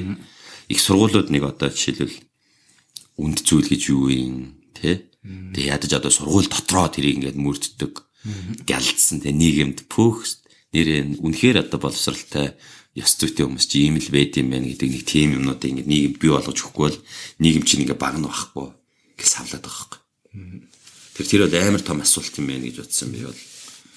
Тэгээ би энийг ерөөсөй ойлгосонгүй. Яаж явж байгаад Эрдэнэ гэдэг хүн сонгогдчихв. Намынхан гişүүд нь яг үнэхээр сонгочихв. Тэгээ хоёр талтай баг. Нэгдүгээрт нь бол нам дотор бол Монголын ардчилсан холбоо гэдэг бол нэлээд том цул хүч байд юм байна гэдэг бол бас мэдрэгдлээ сая бол. Яа тэгэхээр Монголын юу нэгтгэж байгаа юм дээр. Ер нь Монголын ардчилсан холбоо гэдэг бол энэ Монголын хамгийн анхны улс төрийн үйл явцыг эхлүүлсэн хамгийн том хүчилтэй ардчилсан нам дотор байгаа 90 оны хувьсгалыг бол гардан зохион байгуулсан хүмүүс байхгүй. Тэр хүмүүст бол ихтгэл үнэмшил байд юм байна. Тэгээ тэр Монголын ардчилсан холбооны дэмжиж байгаа гэдэг тэр үг бол дэмждэг юм байна гэдэг нь аюул тодорхой юм байна. За хоёрдугаарт нь бол тэр хүмүүсүүд нь тэгээд тэнд өгсөн байх уу? Эрдэнэт өгсөн. Тийм яг бол Монголын ардчилсан холбоо нь өөрөө албан бичиг гаргаад Эрдэнэийг дэмжиж байна гэсэн мэдээлэл хийсэн гаргасан байхгүй. Тэдний дэмжиж байгаа одоо үндэслэл нь Эрдэнэ гэдэг хүнийг юун дээр үндэслэж дэмжиж байгаа? Би бол албан бичгийн тэр мэдээллийнх нь агуулгын бол яг одоо бол яг найрамшил санахгүй байна. Гэхдээ Монголын ардчилсан холбоо бол энэ хувьсгалыг эхлүүлэхэд гар бие оролцож ирсэнийх нь хувьд энэ хүнийг дэмжиж байгаа гэсэн агуулгатай санагдаж байна. Мань үнжигч гэсэн юм уу те? Эрдэнэ. Тий. Нэг удаа өөрчлөлөө, хоёр дахь удаага өөрчлөе гэж байгаа. Яг гэхдээ нийгмийн өөрчлөлтийн үйл явцыг бол хуучин хүмүүс хуучин дуудуулаад бол өөрчлөхгүй л дээ. Яг үл эн чинь туршлага дээр суурилж өөрчлөгддөг юм бас биш байхгүй. Шинэ үзэл санаан дээр, шинэ хандлага дээр тий. Тэрэн дээр суурилж өөрчлөгддөг зүйл төгтөлтэй шүү дээ. Тэгэхгүй бол өмнөх туршлага дээрээ суурилаад явдал яг мэдээж уламжлал гэдэг ойлголттой математик утгаараа ч гэсэн тийм шүү дээ. Уламжлал гэдэг чинь бол өмнөх юм авч явж байгаа юм л юмыг хэлээд байгаа шүү дээ тий. Тэгэхээр энэ уламжлагдаад яваад байгаа нь болохгүй болчвол шал өөр юм чинь зогсоох хэрэгтэй болж байгаа. Тэр нь бол цоо шин үзэл санаа, цоо шин хандлага орж ирж байгаа өөрчлөлттэй. Тэгээ яг одоо бол бас 90 оны тэр инерц бол хэвээрээ хадгалагдаад байгаа юм билээ арчилсан нам дотор. Хоёрдугаарт нь бол саяны бүртгэлтэй холбоотой асуудлууд бол нэлээд том асуудлууд байна. Магадгүй зүгээр сонгуулийн ялтанд нөлөөлж хүч хэмжээний юм байсан ч байж магадгүй л гэж би дотроо бол бодож байна. Гэхдээ энийг бол яах ёстой мэдэхгүй байна л да. Одоо жишээлх юм бол төрийн албан агч намын сонголт дээр санал өгсөн тохиолдолд яах вэ гэдэг асуулт байна. Бас л нэлээд мухардмал асуудал байгаа байхгүй. Хиний хуулийг зөрчиж вэ гэдэг асуулт байгаа шүү дээ. Одоо яагаад энэ хүмүүс ирээ санал өгч гэдэг бол нэлээд том асуулт дагуулж байгаа талаас л. Төрийн албан агч. За одоо чинь ардын намын засаг явж байгаа. Тий. Тэр хүмүүс саналаа өгсөн байж таарах гэдэг нь арчилсан намын гишүүд болж. Гэхдээ яг улсын хэмжээнд бол нэг одоо 190 мянга орчим хүн төрийн албан агч байгаа. Тэгээд тэндээс бол үйлчлэгээний албан агч нэг 70 орчим хувь бий. Багц ойролцоо хуваар бодож үзэхэд тэгэхээр нэг эмч багш нар бол болно шүү дээ. Саналаа өгч болно. Тэр чинь үйлчлэгээний албан агч нар байхгүй. Гол асуудал нь төрийн захиргааны албан, төрийн жинхэнэ албан агч нар. Агентлаг яамад ажиллаж байгаа юм шүү дээ. Энэ бол нөгөө төр нам хоёрын холбоог харуулж байгаа юм л да цаанаа давхар. За тэгээд Эрдэнэ гэдэг хүн яаж байгаа сонгогдож вэ? Тэгэхээр нийт санал өгсөн хүмүүсийн ойролцоо 30 орчим хувийн саналыг авцсан. Харин тийм. Тэгээд тэрнийхэн цааталт нь бол миний одоо яагаад намын дараагаар сонгогдоо гэдэгт нь хоёр асуулт байна. 30% гэдэг бол арчилсан намынхан бүгдээрээ дэмжсэн гэсэн үг биш шүү дээ. Гэхдээ хамгийн олон санал зөвлөж чадсан. Тэгээд тэрэнд нь бол нэгдүгээрт нь бол 5 үнээр дэвссэн байна. 2 үштэй явуулаагүй байна тий. За хоёрдугаарт нь бол арчилсан нам дотор байгаа тэр моох бол бас нэлээд том хүч байт юм байна гэдгийг бол харлаа. За гуравдугаарт нь бол дахиад моохын дарга чинь Батулга байгаа. Батулга байгаа. Хэврээ байгаа тий. Хэврээ байгаа хаа хэврээ байгаа. Сүүлд нэг тийм нэг сүүлд нэг хурал мурал хийгээл Батулгыг дахиад өргөжлүүлж явмаар байна гэл нэг тийм хэвлэл мэдээлэлээр яваад байсан шиг санаж байна. Тэгэхээр Батулгын Эрдэнэийг дэмжиж гин гэсэн үг. Эсвэл үгүй хаа тэр бол моох бол бас нэг хурал хийгээд тэр нэг удирдах бүрэлдэхүүн хуралдаа шийдвэр гаргасан юу байсан баг шүү. Шийдвэрсэн. Тэгээд тэр мэдээлэл дээр нь болохоор хиний гар үсгтэй байлаа. Би сайн санахгүй байна тэрийг. Ямар ч гэсэн хурлын шийдвэр байсан тэр нь бол. Тэрс нэг хүн юу яагаад ч бас юу яахгүй. Гэхдээ холбооны удирдлага нь за өсрэл 10 15 хүний бүрэлдэхүүнтэй байж болно. Тэр 10 15 хүн моох хэдэн гишүүнтэй гэдэг холбоо. Бүх аймаг суманд байгаа шүү дээ моох бол. Хэдэн мянган хүний саналыг нааш чашаа хөдөлгөх эрхтэй байгуулга юм. Удирдлаганд моохын удирдлага. Уу яг хөө тэгээд ямар ч гэсэн тэр нөгөө аль биесээр сонгогдсон удирдлагууд нь энэ хүнийг дэмжиж байгааг шийдвэрээ гаргачихлаа. Орон нутагт байгаа хүмүүс нь дэмжиж дээ шүү дээ. Тэр нь тэгэхээр чинь яалтчгүй нэг байгууллагын хэмжээний юм болчиход байгаа байхгүй. нэг холбоо нь үнэхээр хүчрхэг байгаа харуулаад байгаа байхгүй цаанаа бол. Би харин сая юу ясах. Би харин ингээд одоо хүртэл ингээд гайхал амар шокнд ороод за шокнд орох нь цааш юм тий. Англи Brexit гэдэг юм боллоо. Санхүүгийн бүх гэд том санхүүгийн зах зээлүүд бүгдээрээ бол Brexit болохгүй гэсэн тал дээр бол болцоо тавьж ирсэн. Яг өмнөх өдөр нь бол зах зээлээд нэр индексүүд нь бүгдээр ингээл амар өсөлттэй байсан. Тэгэл мөнгөтэй хөрөнгө оруулагч нар юу гэж харж ийнэ гэдгийг нь бол үзүүлэлт ингээ гарч байгаа. Тэгвэл Brexit болчлаа. За окей гэл тийм болонготой бүгдээр ингээл нэг хэсэг байж гиснэ. Гівэнт Америкийн ерөнхийлөгчийн сонгуул болол бүгдээр бол Хиллари Клинтон бол бүр заалтаа шаана гэл амар ихтгэл өнөмжлөлтэй байж чи гівэнт Трамп гараад ирдэг. Амар шокнд орол. За окей дэлхийн ертөнц Америкийн ерөнхийлөгч бол ямар ч байсан Трампаар ингээд тэр үлэгдээд ингээд явж байгаа юм байна гэд. Ингээ байж гиснэ. Манай Монголын Трамп чи эрдэнэ болчиход байгаа юм шиг. Монголын Brexit Трамп чи эрдэнэ болсон юм шиг санагдаад байгаа байхгүй. Саяхан анаа нэг юу байдیں۔ Киргиз нэг найз байдаг байхгүй. Тэгээ манайтай уулзаал ярилцаал. Киргизүүд чи өөртөө бас нэг айгу алаг төвхтэй. Хамгийн сүүлд 2010 билүү 11 онд амар том хувьсгал хийгээд төрийн эргэлт хийгээд тэгээ тэрнээс хойш бол харьцангуй ингээд доктортой гайгүй хөгжиж явж байгаа. Гэхдээ ер нь зөвхөн Киргизээр хязгаарлагдахгүй. Ер нь ингээд Төв Аз, энэ Кавказын бүсгүүд тэгээ энэ бүх орнууд чинь ерөнхийдөө бол Монгол руу амар юу гэж харддаг юм байл л дээ. Монгол амар brighter гэж амар гоё харагдаг. Энэ амар сателлит, хуучин социалист байсан улсуудаас хамгийн арчилсан улс нь арчлыг 50 арга замаар хийгээд зөв засаглалтаа ингээд айгу гоё хөгжиж явж байгаа гэл бүгдээр ингээд Монголыг амар эзэлэг болгож харддаг юм байна л да. Тэднийг бол бид нар тийм үжил бодолтой гэдгийг нь бол бид нар бол нэг сайн мэддэг юм лээ. Тэр Киргиз найзтайгаа ярьж хагаад ингээд Монгол тийм юм болсон гэд. Тэгсэн чинь л тэгээ тэр хүн сонгоцсон юу нь буруу байгаа ингээд. Тэгэхгүй. Тэгэл би бодохгүй. Тэгээ байжснаа convicted felon хүн амны хэрэгт хүн алдсан тий. Хүн алдсан. Гэтэ ялаа идлээд гараад ирсэн. 7 жил 6 жилөө 7 жил суугаад гараад ирсэн.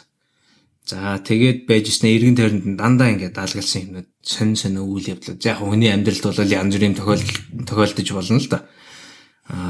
Нэг эхнэр нь жилвэкс эхнэр нь амиа хорлцсон гэдэг. За яг тэр бол ингээд муухай үйл явдал ингээд болцсон хүний амьдралд бол юу ч тохиолдож болно. Тэгээ байжснаа дараа нь нэг сурвалжлагч хүүхэн бас айгүй сонин болормоо тийм. Сонин аргаар ингээд амиа алдсан. Тэрийг нь бол яг шүүх Монголын шүүх эднэр ингээл тогтоогол юу яасан байна халтарч байна толгой нь хагараад яасан ч гэлээд нэг тиймэрхүү дүгнэлт гарсан байна. Тэрэнд нь одоо идэх үгүйг нь сайн мэдгүй. Одоо ингээл амар conspiracy theory-нууд ингээл цуглуулад ингээ харах юм бол арай л дэндүү алга хүн байгаа байхгүй.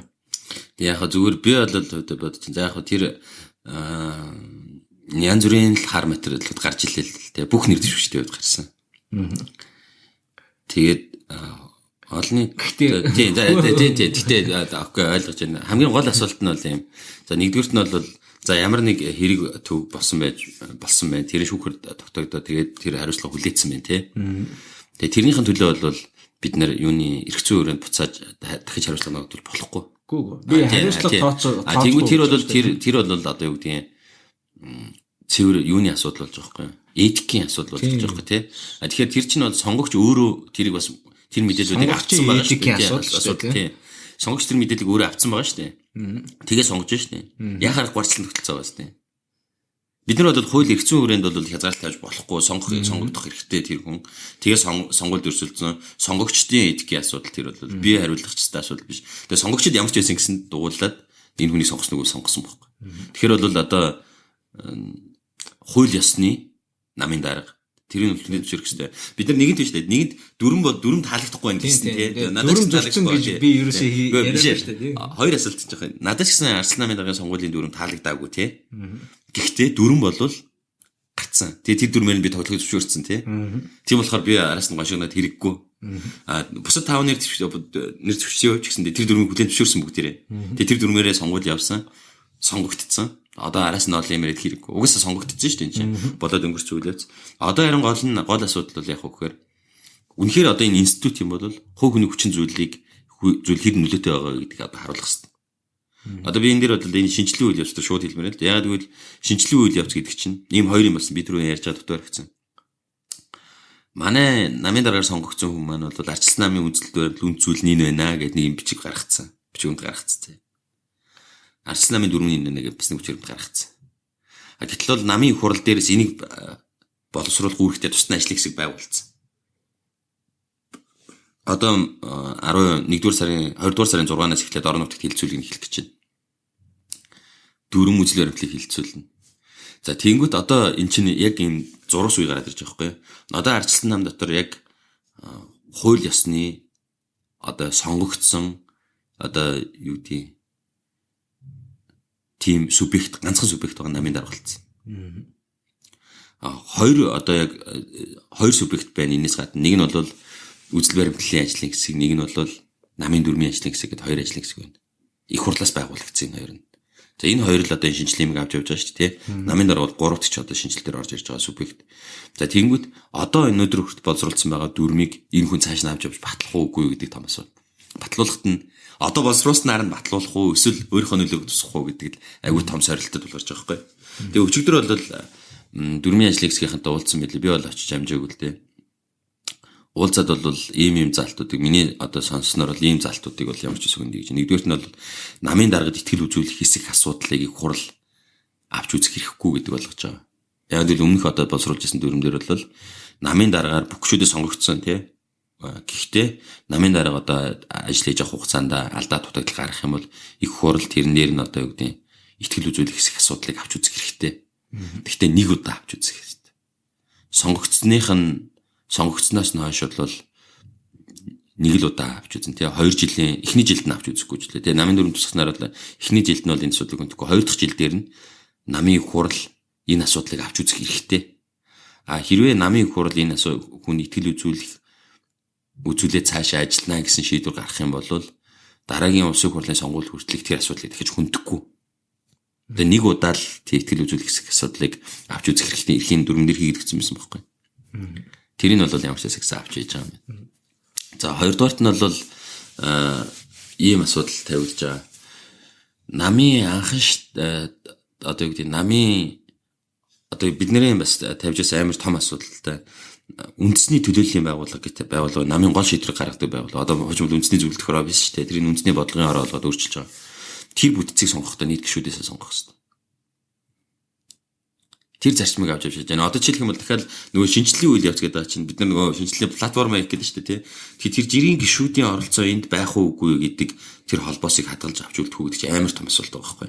Тэгээ тэрийг ингээд цаашаа их хурал дээр авчирч оруулж ирж хилцүүлэх уугүй гэдэг хүн асуулт бол дахиад энэ хүнтэй холбоотой дахиад тавигдчих айгүй том асуудал. Ер нь бол яг тэгвэл эн чинь нэг нь болохоор бүхэл бүтэн систем байгууллага институт байгаа шүү дээ, тий. Нөгөөх нь болохоор нэг субъект байгаа шүү дээ, сонгогдсон гэхдээ тэр институттэй хэрэг нөлөө үзүүлэх вэ гэдэг бол энэ институт нөрөө бодитоор орчин тогтнож яах үгүй гэдгийг шалгуур байгаа байхгүй. Хэрвээ орж ирээд ингээд бүгдийг өөрчлөлт авах юм бол тэгээд институт биш вэ гэдгийг харуулна л да тэгэхээр. Сая чи нөгөө юун дээр сонгуул дээр ган төмөрийг дэмжсэн нэг бичлэг хийсэн байсан тий. Тэгсэн. Тэр шийдвэр яаж явж байгаад гарав? За яг зүгээр бичлэгээс гадна. Тийм, бичлэгээс гадна. Ер нь бол зүгээр юм л дээ. Нэгэнт улс төрийн орон зай дээр бүгд л өрсөлдөж байгаа тий. Гэхдээ бол миний итгэл үнэмшт бол яасан бэ гэхээр ер нь бол жоохон хүмүүсийн цус сэлбэж явахгүй болохгүй юм байна гэсэн тийм итгэл үнэмшил байгаа. Яа тэгвэл хуучин байсан хүмүүс хуучин байснаа аргаараа л ажиллаж байна. Хуучин байсан шийдвэрэл хамгаалж байна. Хуучин байсан одоо тогтолцоо муу байгааг мэдчихсэн нүгэл бүгдээрээ мэдчихсэн тий. Тэгэхээр тэрийг өөрчлөхгүй байхын талд нь байгаа шүү дээ. Үндэ бол тэр ийм хүмүүс л ингээд намайг ингээд цаашаа аваад явна. Тэгээд за зөвхөн наамч биш төр дээр очиод юм шийдвэр гаргана гэдэг бол болохгүй байх гэдэг нь бол тодорхой. Миний итгэл үнэмшил байгаа байхгүй. Тэгэхээр ядаж бол дараагийн 70-аад оны үеийнх нь гарч ирээд эднэрийн нэг одоо концепц нь юу, үзэл санаа нь юу юм те. Тэгээ тэрийг бас нэг нийгэмд ч гэсэндээ харуулахын шийдвэрт тусгах хэрэгтэй гэсэн тийм итгэл үнэмшил байна. Яг гоо би ган төмөртэй гэхээсээ илүү хинтээ Тэмүүжин Батчимгийн нэртэй бол арай илүү ойрхон л доо ер нь яг үзэл санааны хувьд ч гэсэндээ арай илүү ойрхон холбоотой уулзалтад идэх ч юм уу. Тийм учраас бол ер нь бол 70-аад оныхон бол өмнөх үеийнхнээс бас арай өөр. Нийгмийг харж байгаа ч өөр, ихтгэл үнэмшлэн ч өөр, арай л нэг жоохон өөр байгаад байна. Гэхдээ мэдээж бүгдээрээ сайхан гэдэг бол биш л дээ бас бүгдээрээ муухайч биш байхгүй. Гэхдээ нэг үе гэдэг чинь бас арай өөр юм байна гэсэн тийм ихтгэл үнэмшил болонтой байгаад тийм учраас ганц мөрийг дэмжиж байгаа. Гэхдээ би өөртөө бас хэлсэн л дээ дэмжихтэй. Би бол одоо юу гэдэг таныг намын дараа болно гэж бооцоо тавьж дэмжиж байгаа биш нэгдүгээрт нь. Хоёрдугаарт нь бол намын дараа болвол гэсэн ямар ч нөхцөл тавихгүй дэмжиж байгаа шүү. Энэ бол миний ихтгэл үнэмшил. Манайхаас манай залуучууд төр ч гэсэн ийм ихтгэл үнэмшилтэй хүмүүс байж тэд нар ч гэсэндээ бас дэмжсэн хамт. Тэгээд нэг удаа ингээд дэмжлэг үзүүлээд намын дараа болчоосаа гэж батсан. Тэгээ ялагдцсан. Одоо цаашаа амьдрал яах вэ? Амьдрал бол үргэлжлэн шүү дээ. Зүгээр доторх амьдрал. Тийм, нам доторх амьдрал бол үргэлжлэн. Зүгээр эн чинь бол яг хөөхөр Эрдэнэ гэдэг хүн бол арчилсан намын дайсан биш байхгүй. Энэ хүн бол энэ арчилсан намыг үүсгэн байгуулах цагаас нь эхлээд ингээд оролцоод бүх юмд нь оролцоод явсан. Алт уяг ч гэсэн ялгаагүй тийм. Бид нар үзэл бодлын хувьд зөрүүтэй байж болно. Гэхдээ энэ бол энэ арчилсан намын нэг хэсэг байхгүй. Тийм болохоор одоо арчилсан намыг нэг юм дээр бид нар санал нэгдэх ёстой л гэж бодож байна. Энэ институтийнхаа хувьд цаашаа хөгжих ёстой, дараагийн шатанд гарах ёстой гэдэг дээр санал нэгдэж байгаа бол тэр хүн бол магадгүй одоо зүгээр бодоод үзэл тэ Эрдэнэ даргын хувьд бол би одоо бодож байна. Энэ удаад Арслан намын дараагийн сонгуулиар дараагаар сонгогдлоо тий. 20 оны сонгуул бол маш том сорилт өөрт нь авчирч байна тий. Магадгүй зүгээр насныхын хувьд бодоод үзэх юм бол дараа нь мэдээж 20 оны сонгуулийн үр дүнгээс шалтгаалаад ялагдах юм бол хариуцлага гэдэг намын дараагийнхаа ажлыг өгнө. Өвхөө. Ялах юм бол өгнө шүү дээ. Дүрм журм тийм юм чи. Ялах юм бол дараагийн сунгаа дахиад явна. Дахиад би өрсөлдөнө гэж үзнэ. Ялах юм бол энэ хүн ерхий сайдын ажлыг хийгээд явна тий.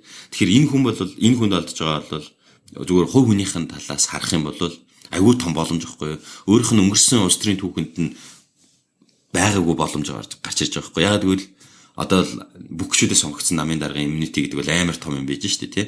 Амар хүчрхэг мандатри байж байна. Энийг ашиглаад энэ намыг дараагийн хөгжлийн дараагийн институт дээр нь аваад ирэх боломж байна. Улс төрийн шийдвэр гаргахтаа ч гэсэндээ энэ бодлогын шийдвэрүүдийг аваад явдаг. Жинхэнэ ингээд улс төрийн нам бол ийм байх хэрэгтэй мэй гэдгийг харуулах боломж гэсэн байгаа байхгүй. Бид нар тэгэхээр яах хэрэгтэй вэхээр нэгэнт сонгогдохоос өмнө бол шүүмжилж болно тий. Яг тэгвэл би бол жишээлх юм бол өрсөлдөгчийн дэмжсэн. Би яг нэг шүүмжилж хүчтэй үгэлээгүй. Гэхдээ шүүмжилж болно хамаагүй энэ бол сонгуул сонгогдсон бол бид нар хамтраад нэг юм дээр ойлголцож цаашаа явах хэрэгтэй шүү дээ. Тэрнээс миний таалагдахгүй сонгогдчихлоо гэд гараа явна гэдэг бол нөгөө шатар тоглоод хожигдохороо хөлгөө өшгөлж байгаа тий аварч ялгаагүй болж байгаа юм. Гэхдээ хурал дээр чинь тэгээд сөрөг хүчин ингээл байгаад байдаг. Нам дотор сөрөг хүчин гэж байж болдгоо юм уу?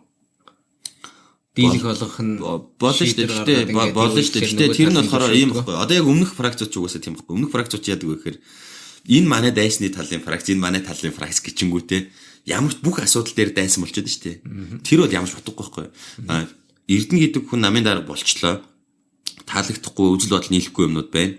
Гэхдээ үзэл бодол нийлэхгүй юм байна гэдэг нь үзэл бодол нийлж байгаа юм а хайна гэсэн үг биш байхгүй. Дайсан биш шүү дээ. Бид нэг зөвхөн чиний үзэл бодол юм уу? Эсвэл одоо энэ 70-аад оны ер нь нам дотор байгаа нийтлэг юу шүү дээ. Энд чинь зөвхөн хүлээн зөвшөөрөх үйл явцлын явагдаж байгаа байхгүй.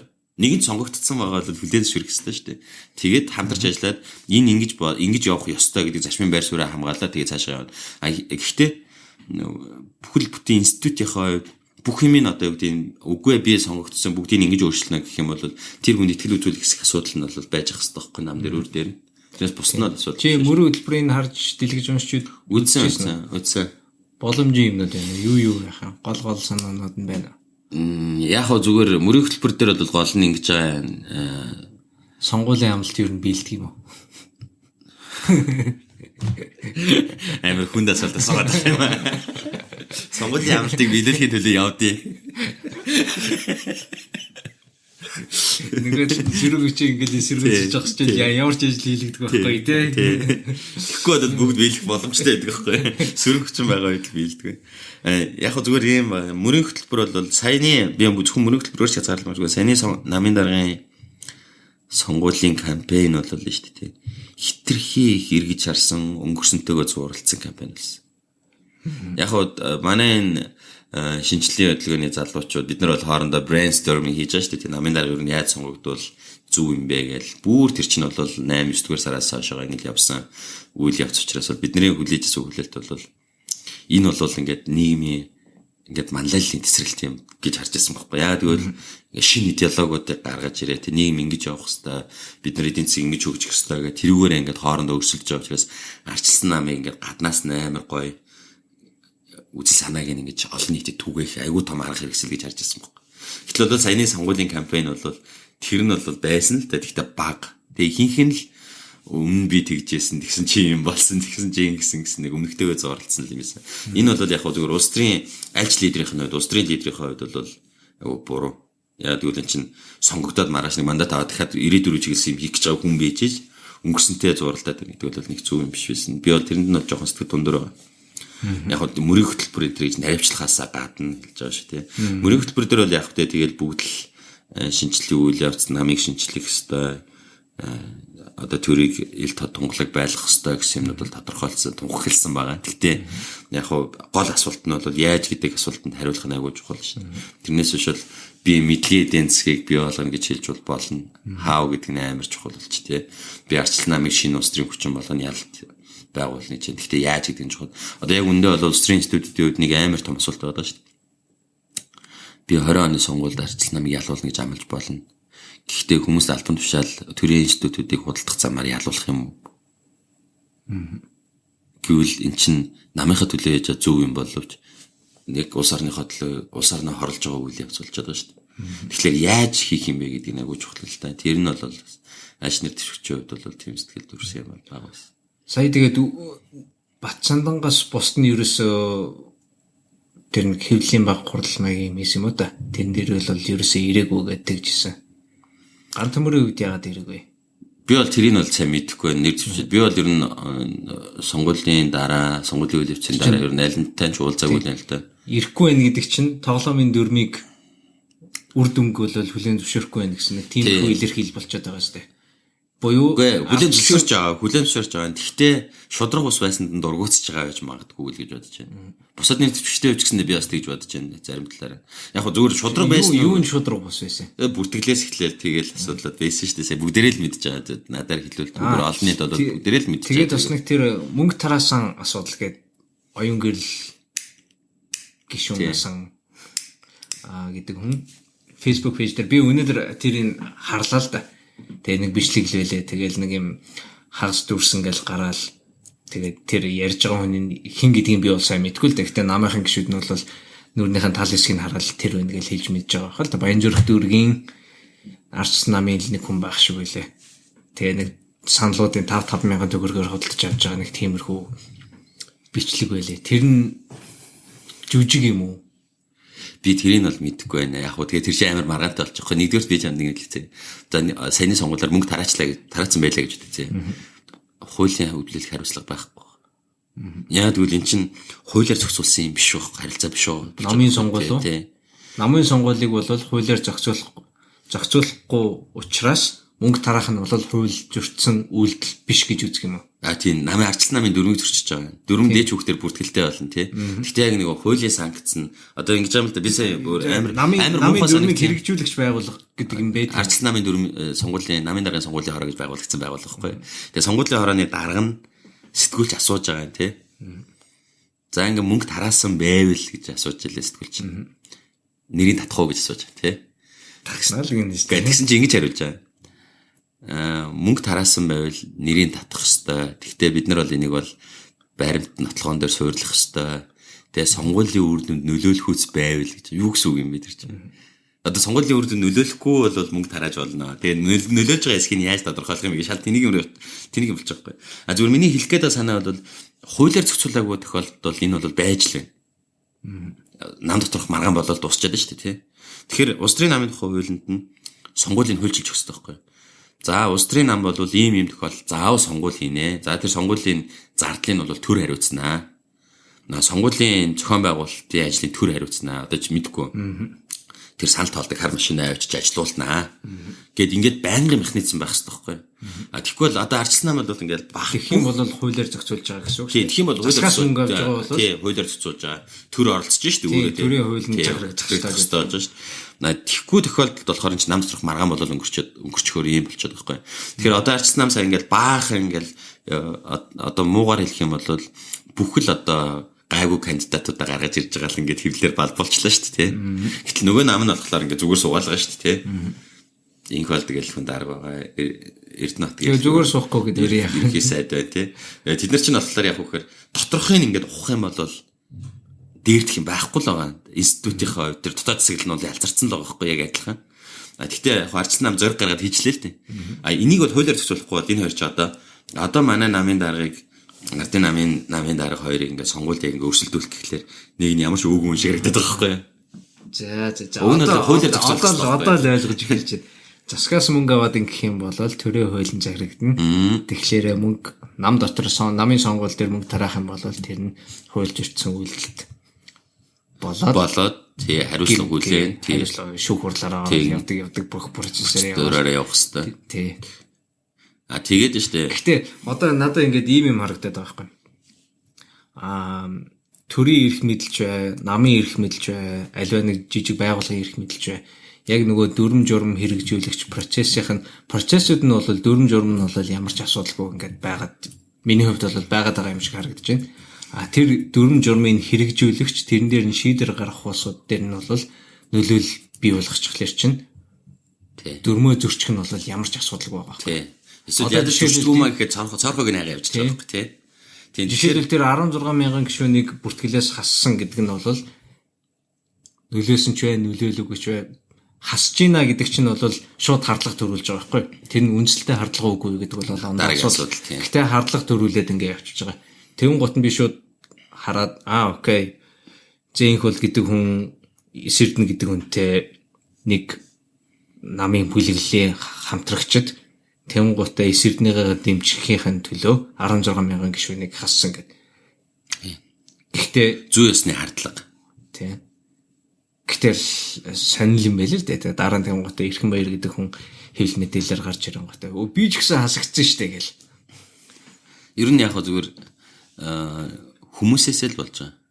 Одоо зүгээр ер нь хүмүүс дөрмөө хэрэгжүүлж байгаа хүмүүсүүд нь зөв этиктэй байгаад за энэ процесс нь ингэж явах ёстой гэд тэр үтгэл үнэмшилтэй суурь зарчмууд дээр ойлгогдоод ингэж явах ёстой юм байна шүү дээ. Тэгээд хажууд нь шүү дээ тэр дүрм журмын сайжруулдаг институт бий болоод алдаа гарангууд нь тэр чинь ой санамж гэдэг чирээсээ шүү дээ. Дүрм журмыг энэ бүх дүрм муу байсан. Бүх улсын үндсэн хууль муу байсан. Тэгээд алдаа гарангууд нөө энэ болдгоо мэн энэ алдаа гаргачлаа гэдгийг тэмдэглэж аваад тэрийг сайжруулахын төлөө ажиллаж байдаг хүмүүс байдаг. Тэгээд тэрийг ингээд сайжруулаад ойлголцол цаашаа явж иж нийгэм хөгждөг. Одоо манай нийгэм бол миний ойлгож байгаа амар симпл шүү дээ ер нь. Одоо зүгээр ингээд бизнесийн маргааны харсан маргаан болоо шүүхтэр очиж байгаа юмнуудыг харсан ч гэсэндээ төр дээр байгаа захиргааны иргэн шүүхтэр очиж байгаа юмнуудыг харсан ч гэсэндээ амар симпл байхгүй. Яагаад гэвэл хөгжлийнхөө дараагийн ирмэнд ирж чадахгүй байгаа шүү дээ. Одоо нэг хууль батлагдчихад тэр хуулийн алдааг нь олоод тэр хуулийг сайжруулах хэрэгтэй шүү дээ уг нь тий. Тэгэхгүй ингээд нэг хууль баталчингуудаа цоорхог нь хайгаа явждаг болчихдог.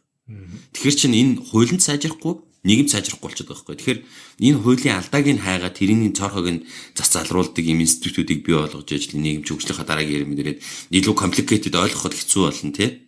Гэхдээ дүрм журм нь ингээд сайжраад яваад байгаа байхгүй. Тэгэхээр одоо бид нар зүгээр харах хэрэгтэй шүү дээ. Зүгээр яг хөө зүгээр нийгмийн суурь хуулиуд бол байна манай. Гэхдээ одоо бизнесийн харилцаанд ирэхэд бол амар ойлгомжгүй шүү дээ. Одоо харилцааг зохицуулаагүй ялангуяа оюуны өмчтэй холбоотой юмнуудад сонсож байхад бол үн чи угаасаа манайд байхгүй байгаа маа гэл тэгэл нэг хүн ойлгохын аргагүй олон улсын конвенцэд нэгдсэн байгаа тэрүүгээрээ явна ч гэдэг юм. Ингээд тэгээд тэрийг шийдвэрлэдэг шүүх механизм байна уу гэдэргээд харахаар амар төвхтэй болчиход байгаа байхгүй. Бидний нийгэм угаасаа л хөгжлийнхаа дараагийн ирэмрүү явахгүй байгаа байхгүй. Одоо нөгөө уг нь бол 20 жил үргэлжилсэн шилжилтийн гэдэг шүү дээ тий. Тэр транзишн чинь дуусах хэрэгтэй шүү дээ тий. Тэр хизээ дуусах гэхээр дүрм журмаа сайжруулахад чиглэгдсэн үйл ажиллагаа явуулж идэг бид дас институтууд бий болоод тэгээд тэрэн дээр нь тулгуурлаад дүрм журмаа сайжирдаг болвол сайжирна. Тэгэхгүй бол ингээл нэг хууль баталчаал тэгэл тэрнийхээ алдааг нь хайгаал зарим залтанд таалагдахгүй болгонгууд наваа ичдэн шүү дээ. Би бол одоо худалдаа ажиллагааны хуулийг бол нэлээд олон жил харж байна. Ер нь тэгэл нэг энэ залтанд болохгүй байх гэвэл тэгэл улсын хурлд ирээд аваа ичдэг хөх тэр залтыг аваа ичдэн. Өөртөө ашигтай бол хуулийн юу хоргийн саадуулаад тэр хоргийг аваа ичглаа шин. Тэгэхээр чи нийгэм яаж урагшаа явах юм бэ? Тэгэл байга газар ингээл хийргээл тэгэл тэрүүгээр нөгөө нэг баялагын урсаал байгаа шүү дээ. Баялаг гэдэгт нь бол хүн ч гэсэн ороод урсаад байгаа шүү дээ. Одоо чиэс гадаад бэжсэн яг ирэхээр гадаад бэжсэн залуучуудын хамгийн том асуудал тэр байхгүй. Яг тэгвэл ирэхээр нийгэм нь хитрхи симпл байгаа. Хитрхи шудраг ус байгаа байхгүй. Ягаад гэвэл тэд нар ингээд 5 жилийн өмнө явчаад буцаад 5 жил болчоод өөр нийгэмд ороод ингээд бүх юм ойлгомжтой байж буцаа ороод ирэнгүүт Монгол ирэнгүүт бүх юм ойлгомжгүй болчиход байгаа. Ягаад гэвэл тэрийг харьцуулт зохицуулдаг механизмуудыг бид нэр хийж өгчлөхгүй байгаа юм чи. Гэхдээ ихтэй би Монголд бол сүүлийн 6 7 жил болчиход байгаа. 7 жил. Тэгээ чи бол одоо тасаад Монгол хүн болж байна. Төрийн албаар биш. 8 оноос 17 он хүртэл гэдэг чи 9 жил үстэй. Төрийн албаар таньдаг хүмүүс ихтэй болж байна. Гол асуудал чинь тэр шүү дээ. Монголд амьдрын хэрэг яг гэвэл чиний ингээд юм хийх гээд явхлаар ингээд зураглалтанд одоо яаж явах нь тодорхойгүй болонгод хамгийн түрүүнд инстинктээр таньдаг хүн аваад явж байгаа. Тин таньдаг хүн байна уу? Энэ таньдаг хүн байна уу гэх. Тэгээд тэр нөгөө нэг систем мухаа болгодог юм руугаа холбоосоод нэрээ дэм өгөөд яваад байгаа ч тараад байгаа. Гэхдээ хамгийн түрүүнд би интернет рүү орж хардаг л та. Тэгээ уцснууд нь ажилтдаг юм байлээ. Тэр яа дэ. Гэхдээ сайн нэг замын зэгдэлээр ингээ ярих гэсэн чинь утас нь жагсаалаас гарсан байна. Эсвэл хол юу байлээ. Дуудлага хүлээн авах хэрэг их нь хаагдсан байна гэв. Гайхаад бүр бүх дугаарлаа залгаж үдэж байгаа байхгүй. Тэгээ би яг мэдгүй. Зарим ингээд нэг яг нөгөө санаа нь бол ингээд байгаа хүсэл нь байгаад байдаг. Яг хэрэгжүүлэлтэн дээр бол алдаа гараад байгаа юм шиг. Тэгээ би машиныхын татрыг түлхгээл ингээд ярьж байгаа л да. Тэгэл хаанаас яг хэлэхгүй мэдгүй. Тэгэл замын цэгтэй хавжэл дараа нь автовын газар руу холбогдоод ингээл явж байгаа. Тэгэл тэгжсэн нөгөө хэвлэл мэдээлэл дээр харж байгаа дөрмөө харсан чинь юу яаж байгаа байхгүй. Нэг сард татраа нэг буюу 6-аар төгссөн дугаартай машинууд нэг сардаа татраа төлөх ёстой.